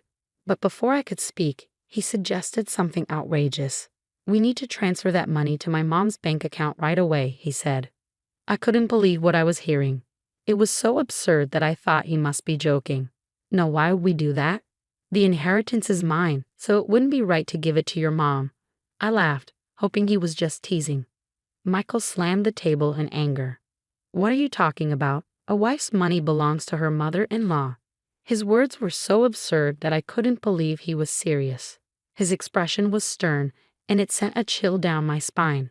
"I'm sorry, but I don't understand what you're saying. All I wanted to do was suggest building a house for us to live together." I tried to explain, but Michael wouldn't let me speak. He insisted on claiming my inheritance for his mother. That night, I couldn't sleep well because of the shock. The next morning, while I was making breakfast, both Michael and my mother-in-law approached me with angry expressions. "Olivia, I heard about it. You inherited $2 million, and you said you won't give it to me. Who do you think you are?" my mother-in-law exclaimed, adding to my distress. My mother-in-law had already heard of the inheritance from Michael. "But I'm the one who inherited it," I protested. "Stop arguing and transfer it to my parents' account now. A daughter-in-law's money is our money." Their determination to claim the inheritance by any means was clear. No matter how much I resisted, they continued to blame me. Realizing my resistance was futile, I fell silent. That's when Michael showed me a piece of paper. "You're getting carried away because you've come into some money. I'm the one who's been supporting you. If you don't change your attitude, it's divorce," he said, threateningly. The paper turned out to be a divorce form. "I've already signed it. Take this and go back to your parents' house. If you apologize properly, I might reconsider the divorce," Michael said, his tone firm. As I received the divorce form with Michael's part fully filled in, memories flooded my mind. I realized that I had never received any financial support in this house. I had been contributing equally to the living expenses, and all the household chores fell on my shoulders. Despite my efforts, they had always treated me poorly. Now they were even attempting to take my father's money. Feeling pressure to give up my father's inheritance if I stayed, being told to leave actually felt like an opportunity. Holding the divorce papers, I realized that the decision about my future was mine to make. I vowed to never surrender my father's legacy, and I made up my mind. After finishing work that day, I returned home. "I'm home, welcome back." My mother greeted me with a warm smile. Despite my exhaustion, a home-cooked meal awaited me on the table. It had been so long since I had eaten a meal made by someone else. With each bite of the delicious food, tears of gratitude welled up in my eyes. "Did you tell your husband about the inheritance?" my mother asked. "Yes, and it caused quite a stir," I replied, recounting everything my husband and mother-in-law had said to me. My mother was speechless at the shocking revelation. "The inheritance belongs to you, and only you should decide your future," she comforted me gently as I cried. After being cared for at my parents' home for a week, I made the decision to return to my in-laws' house. "Well, I'm heading back now. Take care," I said confidently, no longer afraid to face the challenges there. With a renewed sense of strength, I went back to my in-laws' house. Finally back, huh? Have you reflected on your behavior? As soon as I returned to my in-laws' house, my husband and mother-in-law confronted me with stern expressions and crossed arms. "Yes, I apologize. Please allow me to stay in this house again." I offered a shallow apology. My mother-in-law's face lit up with anticipation. "Well then, hand over the inheritance quickly," she demanded. "Actually, the inheritance process is taking longer than expected. I haven't received it yet. It's a complex procedure, so it might take another 6 months or so," I explained. 6 months? That long? My mother-in-law's disappointment was evident. "Well, fine," she reluctantly accepted. Both my mother-in-law and husband appeared satisfied, thinking their plan was still on track. I obediently handed over the inheritance as they demanded. However, they kept nagging about me spending a week at my parents' house. "You're neglecting your duties as a wife. The house is a mess. Clean it up quickly," they insisted. Despite the incredibly messy and unhygienic conditions at my in-laws' house, it was almost impressive how quickly they could make such a mess in just a week. I understood their demands. In the past, I would have been deeply upset to see the house in such a state, but now, I didn't care. No matter how much my mother-in-law bullied me or how hard the housework was, it didn't bother me anymore. I simply did as my mother-in-law ordered without letting it affect me. "It's my mother-in-law's birthday, so I'll be leaving. Make sure to keep the house clean," my mother-in-law announced, as she always went on a trip for her birthday. Naturally, I wasn't invited. "By the way, have you received the inheritance yet?" "It's supposed to come in today," my husband asked. "How convenient. That $2 million can be a birthday present for Mom. Don't forget to transfer it to Mom's account before we get back," my mother-in-law added. It seemed too perfect that my mother-in-law's birthday lined up with the inheritance arrival. My husband couldn't see through my deception. Without a word, I saw them off with a smile, saying, "Take care." As soon as they were out of sight, I sprang into action, ready to execute my plan that I'd been waiting for so long. They'll be in for a surprise when they return from their trip. But I no longer have to concern myself with their reactions. Quickly, I packed my belongings and left my husband's family home behind. "Wow, this is incredible," I exclaimed as I moved my things into my new home. Thanks to my father's inheritance, I had been able to build this house. I felt so happy to be living in such a beautiful place, and I decided to share it with my mother, who lives in my hometown. I felt a deep sense of relief knowing I no longer had to worry about those people. Sinking into the plush sofa, I felt content. Today was a celebration of my new home with my mother. We even invited a chef to cook for us, and we spent the day indulging in luxury.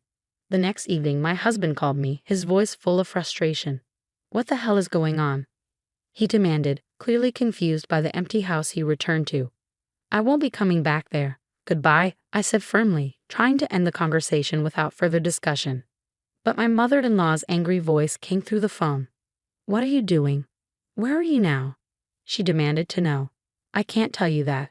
You asked me to clean the house, so I packed up my belongings," I replied calmly. "That's not a funny joke. Plus, you didn't transfer the inheritance. How many times do I have to tell you that the daughter-in-law's money is mine?" she shouted. "Huh, I'm single, I retorted. Suddenly, my yelling mother-in-law fell silent. "Single?" she echoed. "Well, I'm a divorcee. I was handed a divorce paper, so I submitted it. I'm a stranger to you now. Goodbye," I said, ending the call abruptly. I couldn't help but laugh, picturing my mother-in-law's stunned face on the other end of the line. I felt a huge sense of relief to be free from that family. Afterward, I received numerous calls from my ex-husband. When I had some free time, I deliberately answered the phone and ignored the insults from my ex-husband and ex-mother-in-law. I made sure to record all those calls. I decided to seek advice from the police with those recordings. Harassment from an ex-husband is unfortunately common, but it's important to address it before it escalates. Thankfully, the police responded promptly and went to warn my ex-husband's family. For my ex-family-in-law, who valued their public image, just having the police show up was damaging enough. Additionally, a subordinate of my ex-husband who lived in the neighborhood witnessed the police visit. Since my ex-husband was a prominent figure in the company, rumors spread rapidly. Furthermore, colleagues and subordinates who harbored resentment towards my ex-husband began to spread negative gossip about him. Eventually, the rumor made its way to my department. "Did you hear about the police visit?" my colleagues whispered amongst themselves. "I'm divorced now, so I'm not really in the loop," I replied loudly enough for others to hear. The gossip-loving employees eagerly spread the news further. It didn't take long for the rumor to reach my ex-husband's boss. "You've been the subject of a lot of negative rumors, haven't you?" his boss remarked. "What are you talking about?" my ex-husband protested. "I can't tolerate men who don't appreciate their wives. Furthermore, with these damaging rumors circulating, it will tarnish our company's reputation. Therefore, I've decided to transfer you," his boss declared.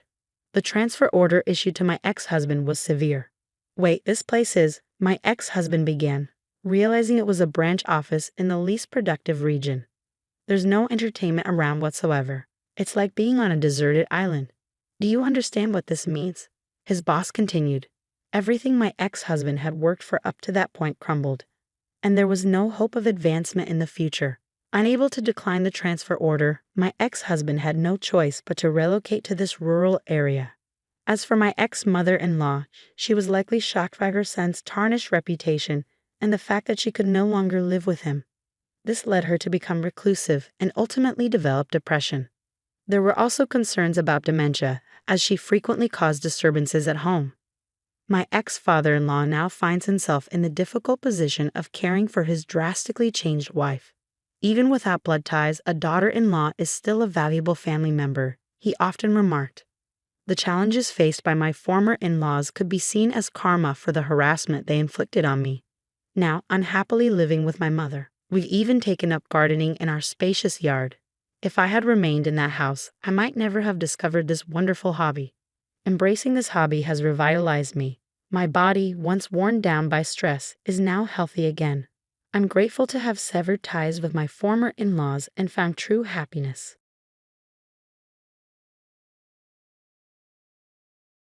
Hi, I'm Jessica, and I'm 27 years old. After finishing school, I got a job in a doctor's office. It was busy, but I liked it. Then I stopped working when I got married to John. He wanted me to focus on our home. He asked me to take care of his mom. He really wanted me to do it. "Please, I'm begging you," he said. "Okay, I'll try my best," I replied. I'm not someone who sticks to just one job. So when John asked me to take care of his mom, I agreed. I met John through a friend, and we got married after dating for a year. John had already lost his dad to sickness, so he was living with his mom. "Taking care of my mom will mean a lot to me. She's been feeling lonely," John said. "I'm worried about her being by herself." I understand. We can't leave her alone, I replied. I learned that his mom got sick soon after his dad died.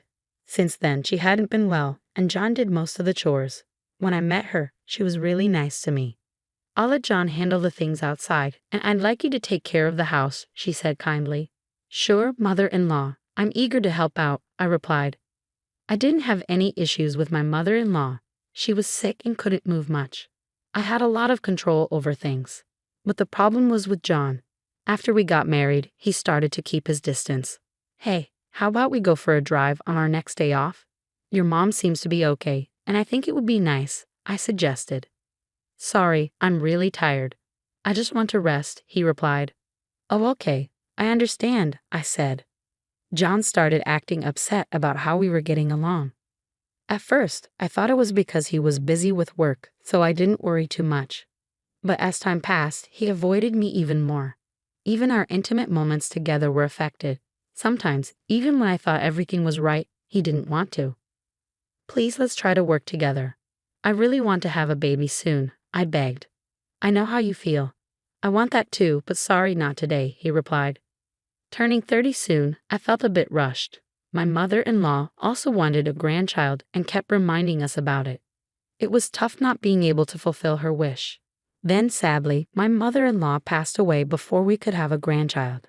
After that, John became even colder toward me. Hi, welcome home. I made your favorite cream stew for dinner, I said. John? Hey John, are you listening? Oh, do you want to take your bath first? Okay, I'll wait for you, I said, trying to talk to him. John had become really quiet at home.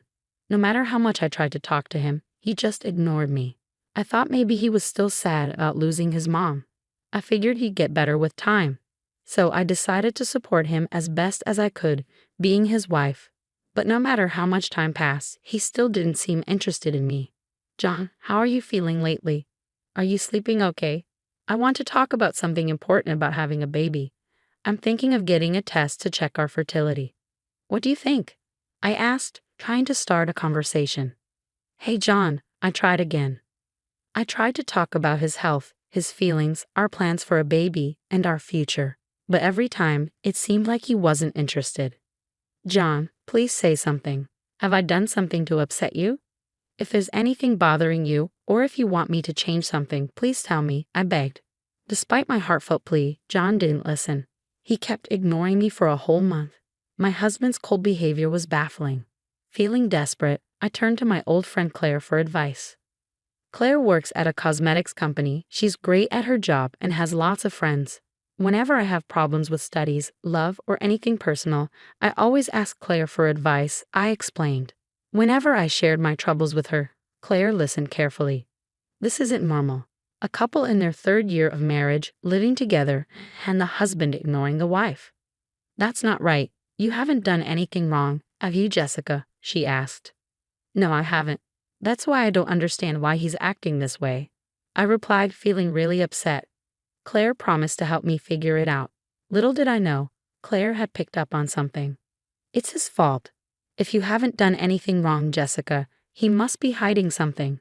Let's find out. Eavesdropping, surveillance, following him. We'll use all the methods we can, she suggested.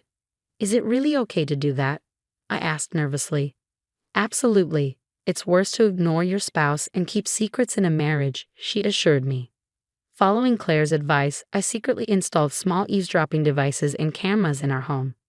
I felt guilty, but I was determined to uncover his secret. But despite all this, John continued to ignore me. John, hey, are you listening? I tried to talk to him, but it didn't work. A few days later, my phone rang. It was John calling. Hello, I answered. Where have you been? What's going on, leaving the house for a week? He demanded. Why don't you ask yourself why I did this? What are you talking about? Be clear, I don't get it, I replied, feeling angry that he dared to question me after ignoring me for so long. Prompted by Claire to investigate John, I uncovered a shocking truth. Filled with rage at what I had discovered, I left our home and stayed at Claire's house.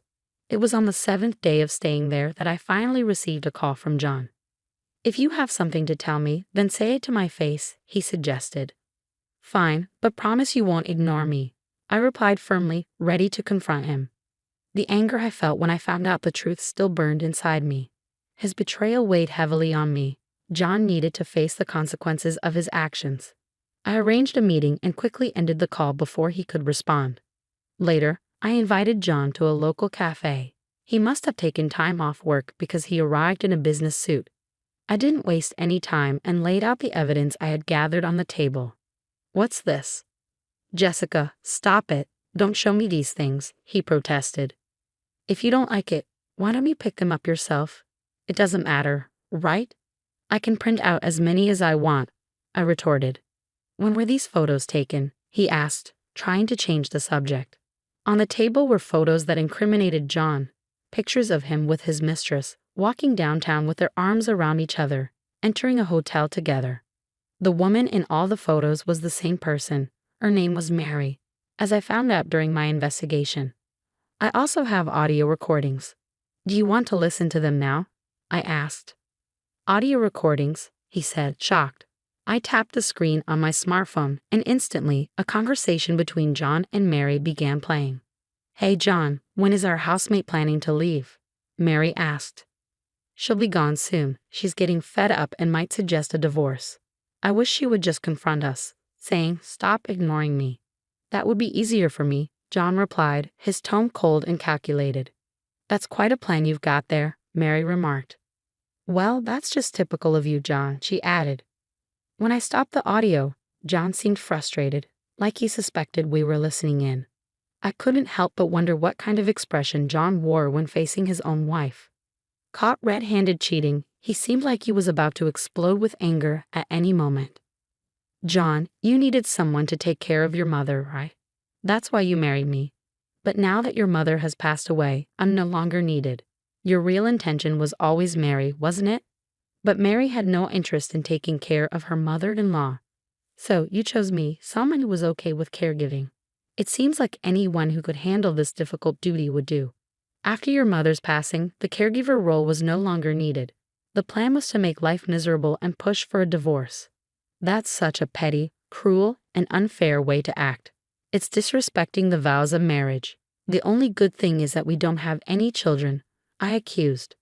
"What about children? You didn't you? You never wanted them because you knew it would lead to us splitting up," I added. John sighed heavily. "Most of what you're saying is true. I married you with the intention of leaving you from the beginning. You're right, I'm terrible. What do you think my life is?" "Fine, but I have something else to discuss first," I replied cryptically. "Someone else." "You can't mean." Before John could finish, 2 women arrived, apologizing for keeping us waiting. "What's going on, John?" "So you're the housemaid?" one of the women asked, clearly shocked. "I'm not a housemate. I'm his wife, at least for now." "Thank you, Claire," I said. "You're welcome. Wait, what? I thought we were going shopping for new cosmetics to review," Claire said, surprising both John and his mistress. "I'm sorry that was a lie. What I was actually doing was looking for my best friend's husband's mistress." "That's you, Claire, and you brought Mary here to sit next to John," I explained. I showed Mary the same evidence, the photos of the affair, as before. Her reaction was like that of a child caught doing something wrong. She didn't seem to fully understand the seriousness of the situation.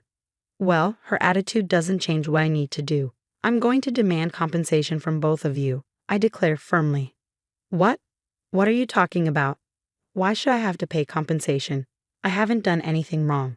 "Have I caused you any trouble?" Mary protested. "Do you really not see it? I found out that Mary herself is married. Doesn't it bother her that her own husband is involved with another woman?" Whether she didn't understand or didn't want to, convincing Mary was difficult. Eventually, she slumped onto the table, crying. "I wonder if she's thinking about her husband," I pondered, considering telling her about the certified letter I planned to send soon, but decided against it. I'd have to explain what a certified letter was first. While I dealt with Mary, John stayed silent, looking solemn. "John, sign these 2 documents. Here's the divorce agreement and the divorce petition. $30,000 for compensation. Is that too much?" I asked. "Hey, don't judge the extent of my emotional distress, okay?" I replied sharply. At my words, John stayed quiet for the rest of the conversation. All that could be heard in the restaurant afterward was Mary's quiet sobs. Later, my divorce from John went through smoothly. I confirmed that the compensation and asset distribution were transferred to my bank account in one lump sum. With that money, I decided to move into a slightly nicer apartment, a fresh start in life. It was a little luxury to lift my spirits. It turned out that John had to sell his childhood home to pay the compensation. It's sad that after paying what he owed, he was left with almost no money. But it was unavoidable since the $30,000 he gave me wasn't the only thing he had to pay. It seems like John's total expenses will end up being well over $100,000, doesn't it? It looks that way. He's also facing damages claimed from his company, someone explained. Mary, the wife of an executive at one of John's company's important clients, I added. The executive, upon learning about the affair through the certified mail I sent, was reportedly furious. With the evidence I provided, Mary couldn't deny it. Additionally, Mary was assisting John by leaking her husband's company information. This affair and the subsequent unethical behavior caused a major rift between the two companies. John seems to have lost his position. He's not only facing cold treatment from his superiors and colleagues, but also has been fired and slapped with hefty damages, I explained. Poor guy, but he brought it on himself. Do you think he'll be paying off the debt for the rest of his life? Someone asked. Sadly, that's what I think will happen. John's future looks bleak. He's probably struggling to figure out how to handle the overwhelming cost of his affair, I replied. Later on, it seems John struggled to find another job. He eventually gave up on full-time employment and resorted to odd jobs to make ends meet. There are rumors that the managing director was working behind the scenes to sabotage John's job search. However, the truth of this matter is uncertain, and it's unlikely anyone would benefit from trying to confirm it. John, who had also gone through a divorce, got back together with Mary, another divorcee, and they started living together. But it seems their living situation isn't going well. Mary is quite a spender. She splurges money like there's no tomorrow. Despite John's efforts to save money from odd jobs, Mary quickly spends it all on things like cosmetics, makeup bags, and clothes. They can't seem to stop arguing about money, so even though they're no longer cheating on each other, the relationship seems strained, I concluded. I heard this directly from John himself over the phone. He reached out asking for financial help because times were tough. What did you do then? Someone asked me. Of course I refused. I have no obligation to help them. Who would want to help those two? Especially after they used to call me a maid behind my back. Whatever happens to them doesn't matter, I replied firmly. After the divorce, I went back to my job in medical administration, and I'm happily working at my new workplace. I'm so busy that I hardly have time to think, but that's what suits me best now. Sometimes, when I do have free time, I can't help but remember unpleasant things, and it makes me feel down, I explained. The other day, I came face to face with a reminder of those unpleasant things, none other than John himself. It was on my way home from work, on a quiet road at dusk. He called out to me as I was walking home alone. I turned around and was speechless for a moment. His hair and beard were grown out, his skin was tan, his cheeks were hollow, and his clothes were dirty and worn out. I was shocked and disgusted by the sight of John, who looked completely different. I continued. Hey, it's been a while. Is that you, John? Are you okay? Are you able to eat regularly? I found myself asking questions like a concerned guardian. Despite my disdain for him, John's condition looked pitiable even to me. I'm managing, eating something every day, though not 3 meals. And work? Not much luck lately. I spend my days collecting empty cans and old magazines. If I take them to a dealer, they buy them from me by weight, he replied. After chatting for a bit, John hesitantly brought up the main topic. Listen, do you think we could give it another try? He asked. What about Mary? I thought you two were living together, I asked. I broke up with her. She dumped me. Mary's probably gone back to her parents' home by now. I wouldn't be surprised if she arranges a marriage and settles down with someone her parents choose. John replied, his face showing signs of emotional turmoil. It must have been a painful breakup for him, to the point where even talking about it with me was difficult. John's current state is truly pitiful, but I have no hand to offer him, I concluded sadly. After that encounter, I saw John a few times in line at the soup kitchen run by a non-profit organization. He had become so thin, and whenever he noticed me looking, he would awkwardly turn his face away. I definitely don't want to end up like that. Every time I see John, that thought hits me strongly. He's a negative example for me, and this is how my first marriage ended in disaster. But I haven't given up on finding happiness with someone. There's still a long journey ahead of me. I believe that I can still shine from now on. With that in mind, I've decided to start participating in local social events with my friend Claire. Being divorced doesn't mean I should feel defeated. The world is vast, and there must be someone out there who will embrace me gently, I concluded, determined to move forward with hope.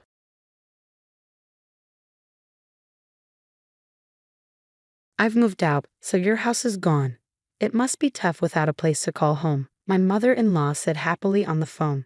I just responded with a quiet She continued, enjoy your life in your new home. I replied, yes, thank you, and please never come back to my house. After all, you'll be getting a divorce. Then she hung up. I stood at the airport, feeling not angry, but happy. I clenched my fist in a small victory and walked home feeling light. My name is Emma. My husband, David, had to go work abroad soon after we got married, so we had to live apart for a short while. David and I had been dating for 5 years before we got married, and we had lived together too. We trusted each other a lot because of our long relationship. I wasn't worried about David cheating on me, I just hoped he stayed safe while he was away. Our days should have been calm, even though sometimes I felt lonely, but things got complicated when my mother-in-law decided to move into our house. She got divorced when David was young. When she found out David was going overseas, she said, I'll keep an eye on you, Emma, to make sure you don't cheat.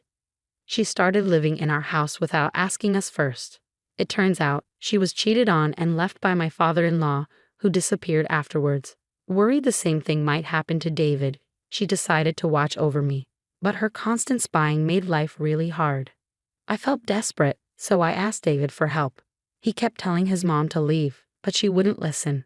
David trusts you too much, Emma. I can tell you'll cheat. She accused me for no reason, giving me a headache every day. No matter what I did, she thought I was being unfaithful. She wouldn't even cook dinner for me. She'd use food from the fridge to make her own meals, never leaving any for me, and she didn't buy groceries herself. She used the ones I bought, leaving me with nothing when I came home. I complained about it, but my mother-in-law didn't seem to care or listen. I bet you're out having dinner with your boyfriend since you're cheating, she'd say, which made me really upset. Even when I came home late from work and started cooking, she'd make a scene, saying, you must be cheating if you come home at this hour, leaving your mother-in-law alone. During my busy work times when I often came home late, she'd always accuse me of cheating. It stressed me out so much that I felt sick. Please, I'm begging you, just leave. I'm not cheating. I really love David, I told her. David, who was too busy to come back to the US, tried his best to get his mother to leave. But her response was disheartening. So you want me to leave that badly? You must be cheating after all, she said. At that point, I could only sigh. On my day off, I went out to meet a friend, and once again my mother-in-law accused me of cheating.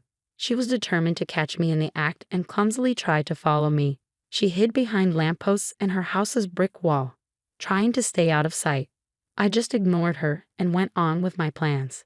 I met up with my friend at a cafe, grumbling quietly so my mother-in-law wouldn't hear.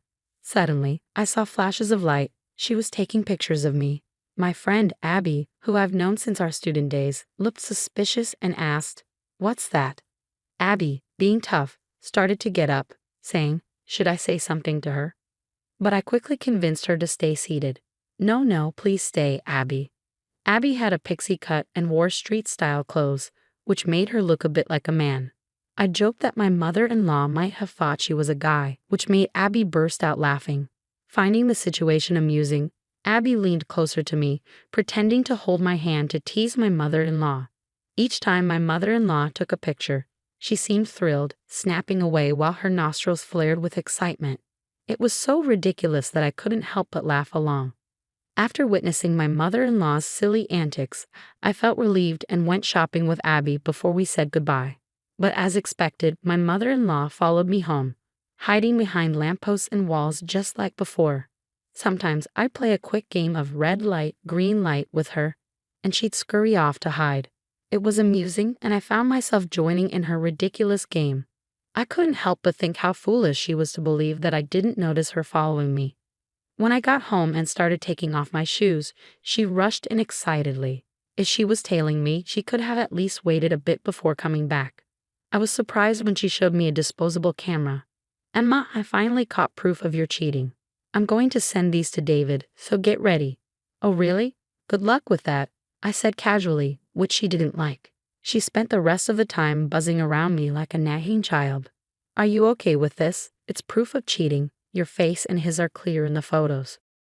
But I just calmly kept saying, that's fine.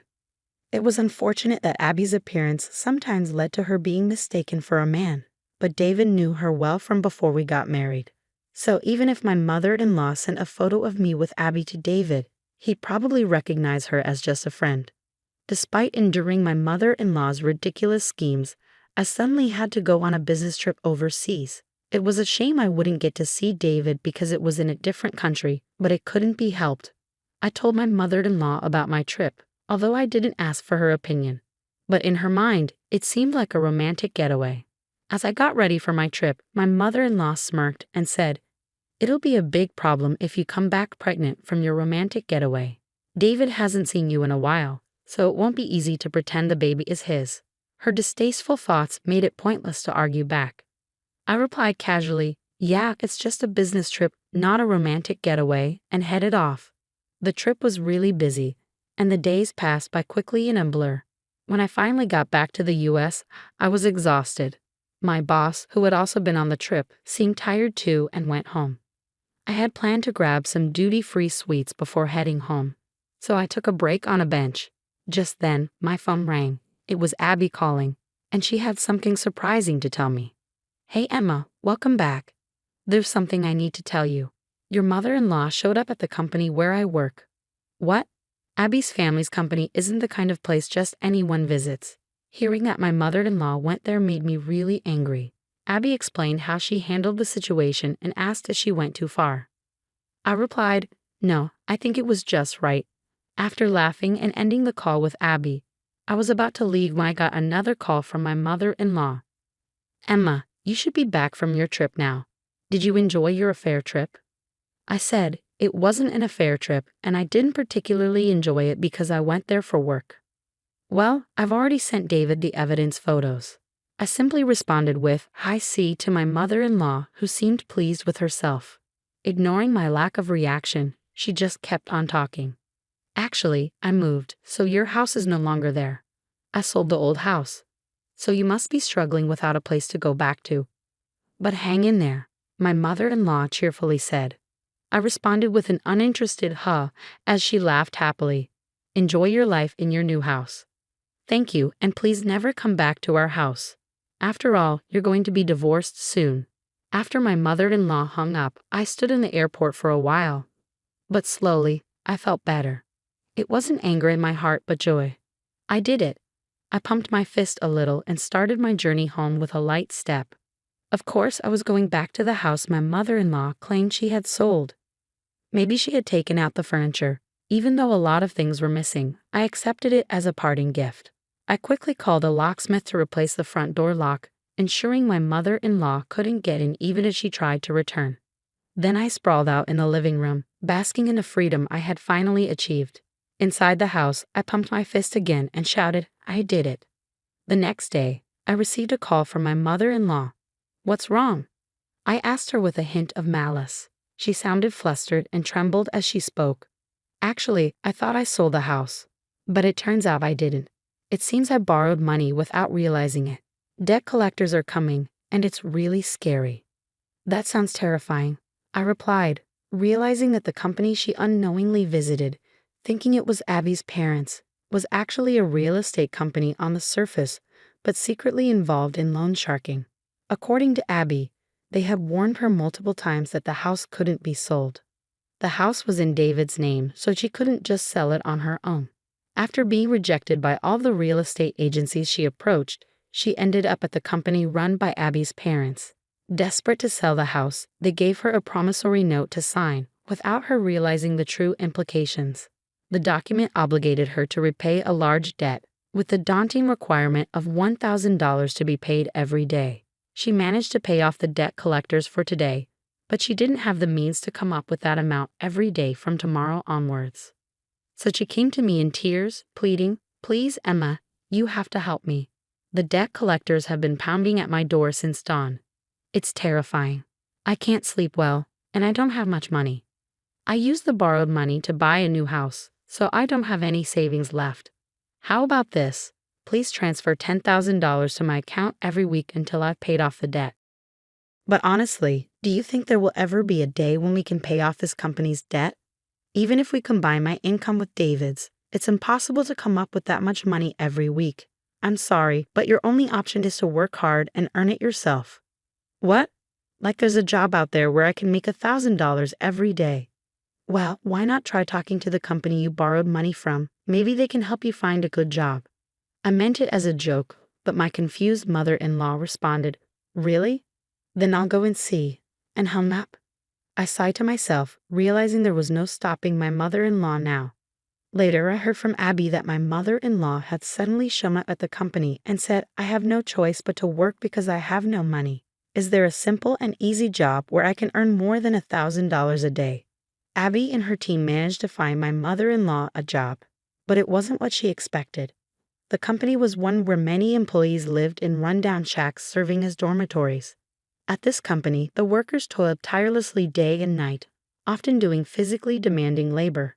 Even elderly individuals were pushed to work relentlessly. My mother-in-law seemed to be working herself to exhaustion. The workplace dormitories were fenced in with barbed wire, resembling a prison, and employees were blindfolded and transported to and from work in vans, leaving them unaware of their location. She'll be free, won't she? She can pay off the debt, if that day ever comes, Abby said with a smile. She's a dear friend of mine, but I can't help feeling a bit frightened for my mother-in-law. Several weeks after my mother-in-law disappeared, David's overseas assignment ended, and he returned home. When I explained what had happened to David, he simply said, There's nothing we can do about my mom. All we can do is wish her well from a distance. It became clear that David never really got along with his mother. While he tolerated her because she was his mother, it seemed he had run out of patience with her constant suspicions about me, his wife. When I asked David of the supposed evidence photos of my infidelity, he said, Oh yeah, as if he had forgotten, and handed me a photo from his bag. That's Abby, right? I have no idea why my mom would think this is proof of infidelity. I actually had a big argument with her on the phone. I told her I cut ties as she kept suspecting you, Emma, but she wouldn't listen. It really frustrated me, but I thought this was a good picture, so I brought it home. It's true, my mother-in-law might have had a talent for photography. What a shame. The photo she took of Abby and me, with the beautiful scenery in the background, had a certain style, like a page from a photo album. It was amusing how Abby was playfully making a peace sign behind her back.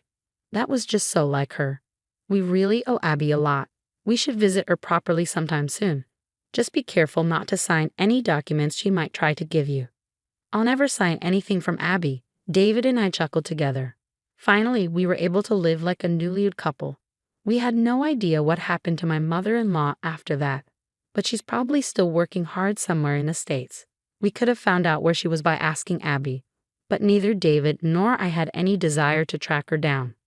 David and I continued to live happily together, and eventually we welcomed our first child. We're enjoying our blissful days together.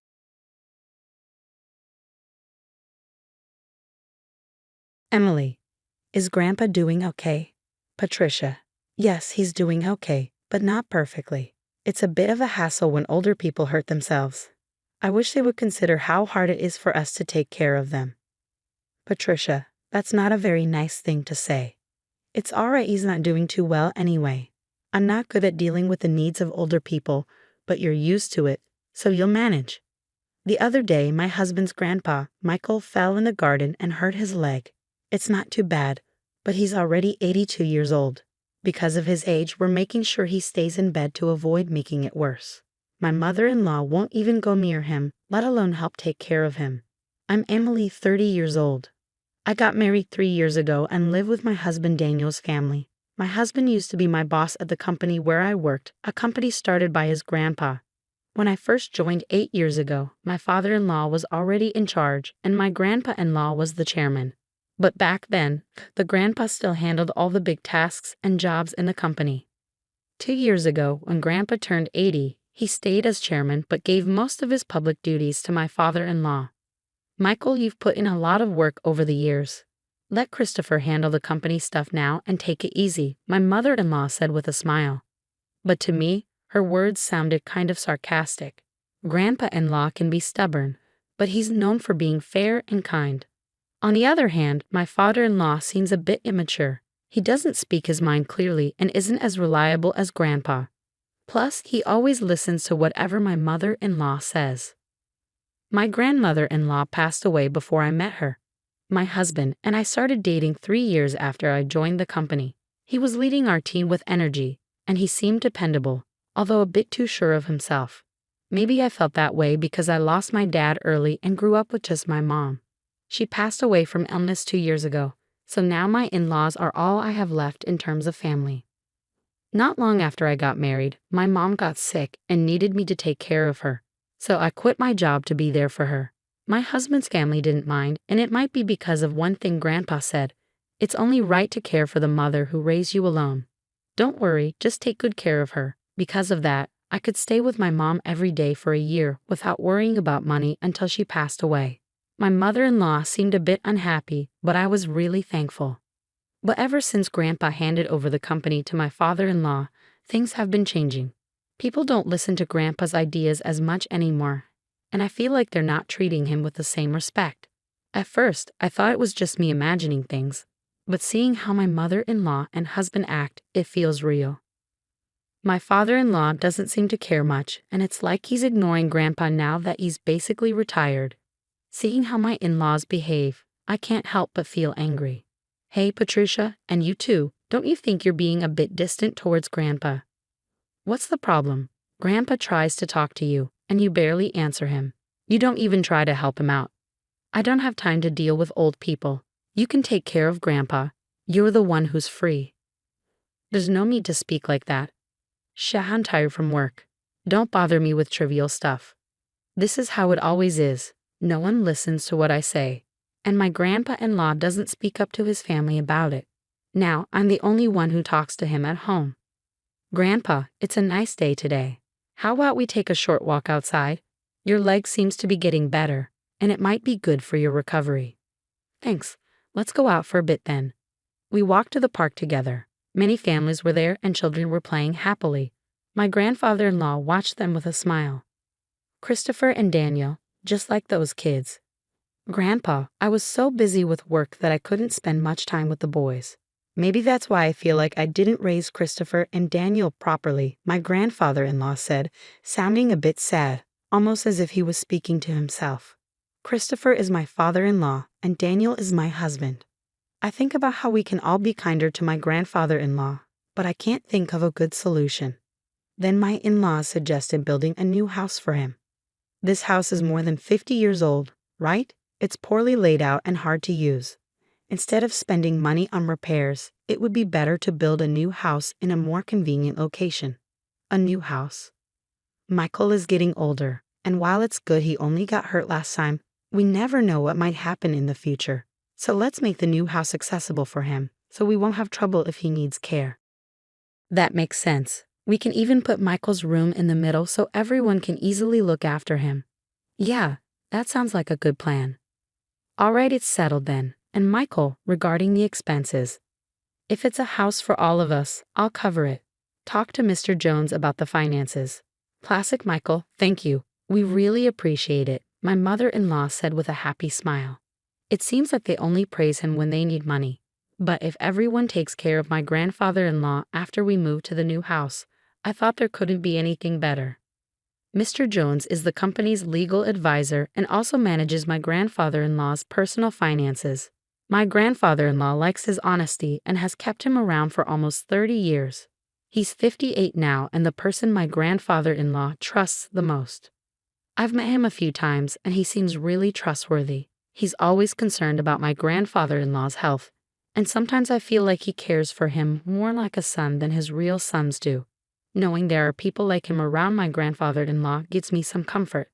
I didn't know exactly what kind of house they were building or where it was going to be, but my mother-in-law seemed really happy, and the three of them were looking at interior design magazines and discussing things, so it seemed like everything was going well. Then something unexpected happened. It turned out that my grandfather-in-law had a debt of $1,820,000. Wait, what's this about $1,820,000? My grandfather-in-law had co-signed a loan for a friend's company, but that company ran into trouble, and now the debt fell on my grandfather-in-law. Wait, they're not going to take the house, right? It's still under construction. Since the contract is already done, and like Patricia said, it's in the president's name, so it's okay, my mother-in-law said with relief. Oh, thank goodness. I'm glad things turned out the way I suggested.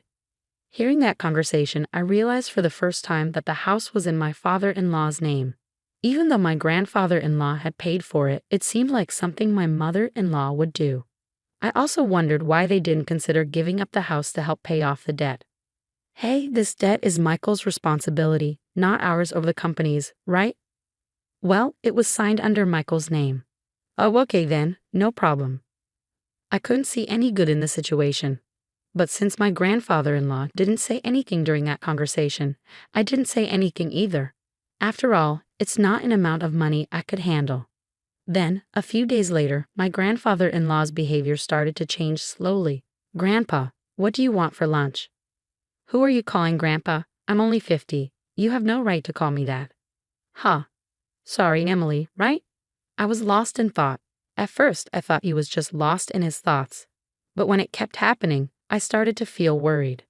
Patricia, where's my food? What are you doing? Grandpa, I'm Emily. Patricia is your daughter-in-law. You already ate your meal. I didn't eat. Are you trying to starve me? I started to wonder if my grandfather-in-law's behavior change was triggered by the huge debt, and maybe the fact that none of his family members were trying to help him made it even harder for him. What could I do to help him? I tried to take him to the hospital, but he refused to go. Perhaps he didn't want to admit that he might have dementia. I didn't want to push him, but I felt powerless on my own. I talked to my husband about it, but he just said it wasn't his problem. I couldn't rely on my mother-in-law either, so I thought my father-in-law was my only option. Yeah, Patricia told me, Daniel. They suspect it might be dementia. Could you come to the hospital with us? But it's not that serious yet, right? If we go to the hospital, others will find out about my dad having dementia. There are medications now that can help slow down the progression. Well, there's no need to be in a hurry. Let's observe him a bit longer. Since Emily is here, everything will be fine, won't it? I couldn't shake the feeling of how unreliable these people were. I couldn't rely on them. Grandpa, let's go to the hospital. Let's get you checked out properly. Who are you? Where do you think you're taking me? You're plotting something. I almost cried, seeing how my once gentle grandfather-in-law had become so stubborn. But my mother-in-law just laughed, finding it amusing. Even if he used to be the chairman, his time is over now. Everything, even the company, belongs to Christopher. Patricia, Grandpa isn't completely out of it. He can hear everything. He'll forget everything soon. He'll start wandering, dribbling. Just the thought of it gives me chills. He's nothing but a burden now. How can you say that? Grandpa has worked hard for the family his whole life. My mother-in-law's words made me both angry and sad, but my grandfather-in-law simply smiled. See, this old man doesn't understand anything, Patricia, she said with a laugh. I was furious at my mother-in-law's callousness, but I held on to hope. Once we moved into the new house that Grandpa had helped build, maybe things would change. Maybe the family would show him gratitude and kindness. I couldn't completely let go of that faint hope. 2 months later, the house was finally finished. For days, I had been packing my in-laws' and husband's belongings while mine and my father-in-law's things remained mostly untouched. Every time I tried to pack my own things, I was given more tasks by my in-laws and husband, preventing me from making any progress. But I thought it would be okay to move the smaller items later since this house wasn't going anywhere. On moving day, after most of the stuff had been moved, I went to call my father-in-law, but my husband said, "Ah, you and Grandpa can stay here." What? You want us to stay in this house? But we don't need any extra baggage in the new house. So from now on, you and Grandpa will live here, and I'll give you Grandpa's debt too. Well, at least you can be a housekeeper. Come on, let's go. Yeah, I'm coming. Good luck with paying off the debt and taking care of Grandpa. With those words, my in-laws cheerfully got into the car and drove off. I was stunned for a while. I couldn't immediately understand what had just happened. Were we just abandoned? And not just me, but my grandfather-in-law too. They were the only ones going to live in the new house. It took me a while to comprehend because it was beyond my imagination that someone could do something so cruel. When I went back into the room where my grandfather-in-law was, I felt okay about looking after him. That was my plan from the beginning. As I was getting ready to say something to him, he turned around suddenly as if he knew I was there. "Did they leave already?" he asked. His face looked very different from how it used to be just a few months ago. Honestly, he seemed like a different person. I started to say something, thinking maybe something had changed with his health. But then he smiled. His next words surprised me. "I was just talking to Mr. Jones, my grandfather-in-law. Did you finish firing the unnecessary staff, Chairman?" "Yes, all done. Shall we go?" Where are we going?" "To our new house, of course." I left my old house with my grandfather-in-law, not really understanding what was going on. The next month, I got a lot of calls from my mother-in-law and husband. My grandfather-in-law said he didn't want to talk to them anymore, but I picked up my husband's call because we were talking about getting a divorce. "Hey, Emily, is Grandpa with you?" When I went to the old house, it was up for sale. It's not worth $1,820,000. Said you can't use it to pay off the debt. "Is that why you left?" "What do you mean?" "Let me talk to Grandpa." Dad's not answering at all. That forgetful old man has done something crazy. I knew what my husband was talking about, but I wanted to hear his perspective. Grandpa sold the company's stocks to the executive director. Because of that, the executive director became the biggest shareholder, and they held a shareholders meeting and a board meeting, and Dad got fired as president. But maybe Grandpa thought the executive director was the right person to run the company. The executive director must have tricked the old man into selling the stocks. This isn't right. You're getting something wrong. Grandpa doesn't have dementia. If anything, he seems more clear-headed than before. What? Until the day we moved, I had seriously believed that my grandfather-in-law had dementia. It turns out he had been suspicious since my mother-in-law mentioned building a house to live with him. So he came up with a plan. He pretended to have dementia to see how my in-laws and husband would react. And just as he expected, they revealed their true selves one by one. In the end, they abandoned my grandfather-in-law and me. I struggled to hold back my laughter because everything unfolded exactly as I predicted. My grandfather-in-law said, "I was surprised, relieved, and a bit conflicted." "To trick your enemy, you must first trick your allies," he chuckled. It seemed he had been getting updates on the company from the executive director and Mr. Jones. With my grandfather-in-law out of the picture, my father-in-law and husband did whatever they wanted, ignoring the opinions of the employees and using the company's funds for their own enjoyment. Even though my grandfather-in-law initially handed the company to my father-in-law, he became worried about the future and took this action. Ultimately, he decided he couldn't trust his son and left the company in the hands of the executive director. "What about the $1,820,000 debt?" my husband asked. "That's taken care of," I replied.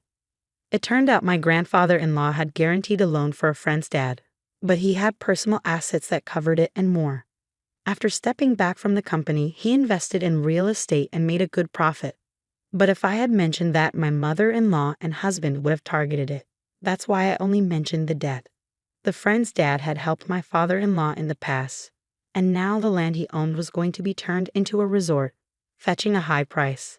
"You're joking," my husband exclaimed. "But are you guys okay?" I asked. "We're not okay. Both my father and I were ousted from the company. What do we do now?" He worried. "Well, there's also the mortgage on the house," I reminded him. "What? What do you mean, the mortgage on the house?" my husband asked, puzzled. "Haven't you figured it out yet? Grandpa was supposed to cover all the house expenses. Maybe you don't remember what he said back then," I replied. When my mother-in-law discussed money with Grandpa, he made it clear that he would only pay if it's a house where everyone, including me, would live. Otherwise, he wouldn't contribute. Even though the house was in my father-in-law's name, Grandpa intended to pay only if everyone lived together. That's because you assumed Grandpa would foot the bill and didn't examine the documents properly, right? Christopher signed without checking everything. It shows he really didn't have the qualities of a president, I remarked. "You're kidding," my husband exclaimed. Later on, my parents-in-law lost the house they had built because they couldn't keep up with the mortgage payments. Now they reside in a more than 50-year-old apartment, struggling to settle the unpaid loan. My mother-in-law and husband have been reaching out to me, suggesting we all live together, but that's not feasible anymore. My grandfather-in-law has retired from his chairman position and bought an old house in the countryside where we now live together. Emily, you're free to live wherever you want. You don't need to worry about living expenses, my grandfather-in-law assured me, but I chose to stay with him. If I'm not a bother, please let me stay by your side, I told him. When I expressed my feelings, tears filled my grandfather-in-law's eyes. Thanks to Mr. Jones, the divorce went through and steps were taken to remove my ex-father-in-law and ex-husband from inheritance. I officially became my grandfather-in-law's adopted daughter. If anything happens to him, my father now, I'll be there for him till the end. Now we both find joy in working together in the fields. Dad, check out this radish. It's huge. Under the bright sunlight, we share warm moments. I wish for these days to last just a bit longer.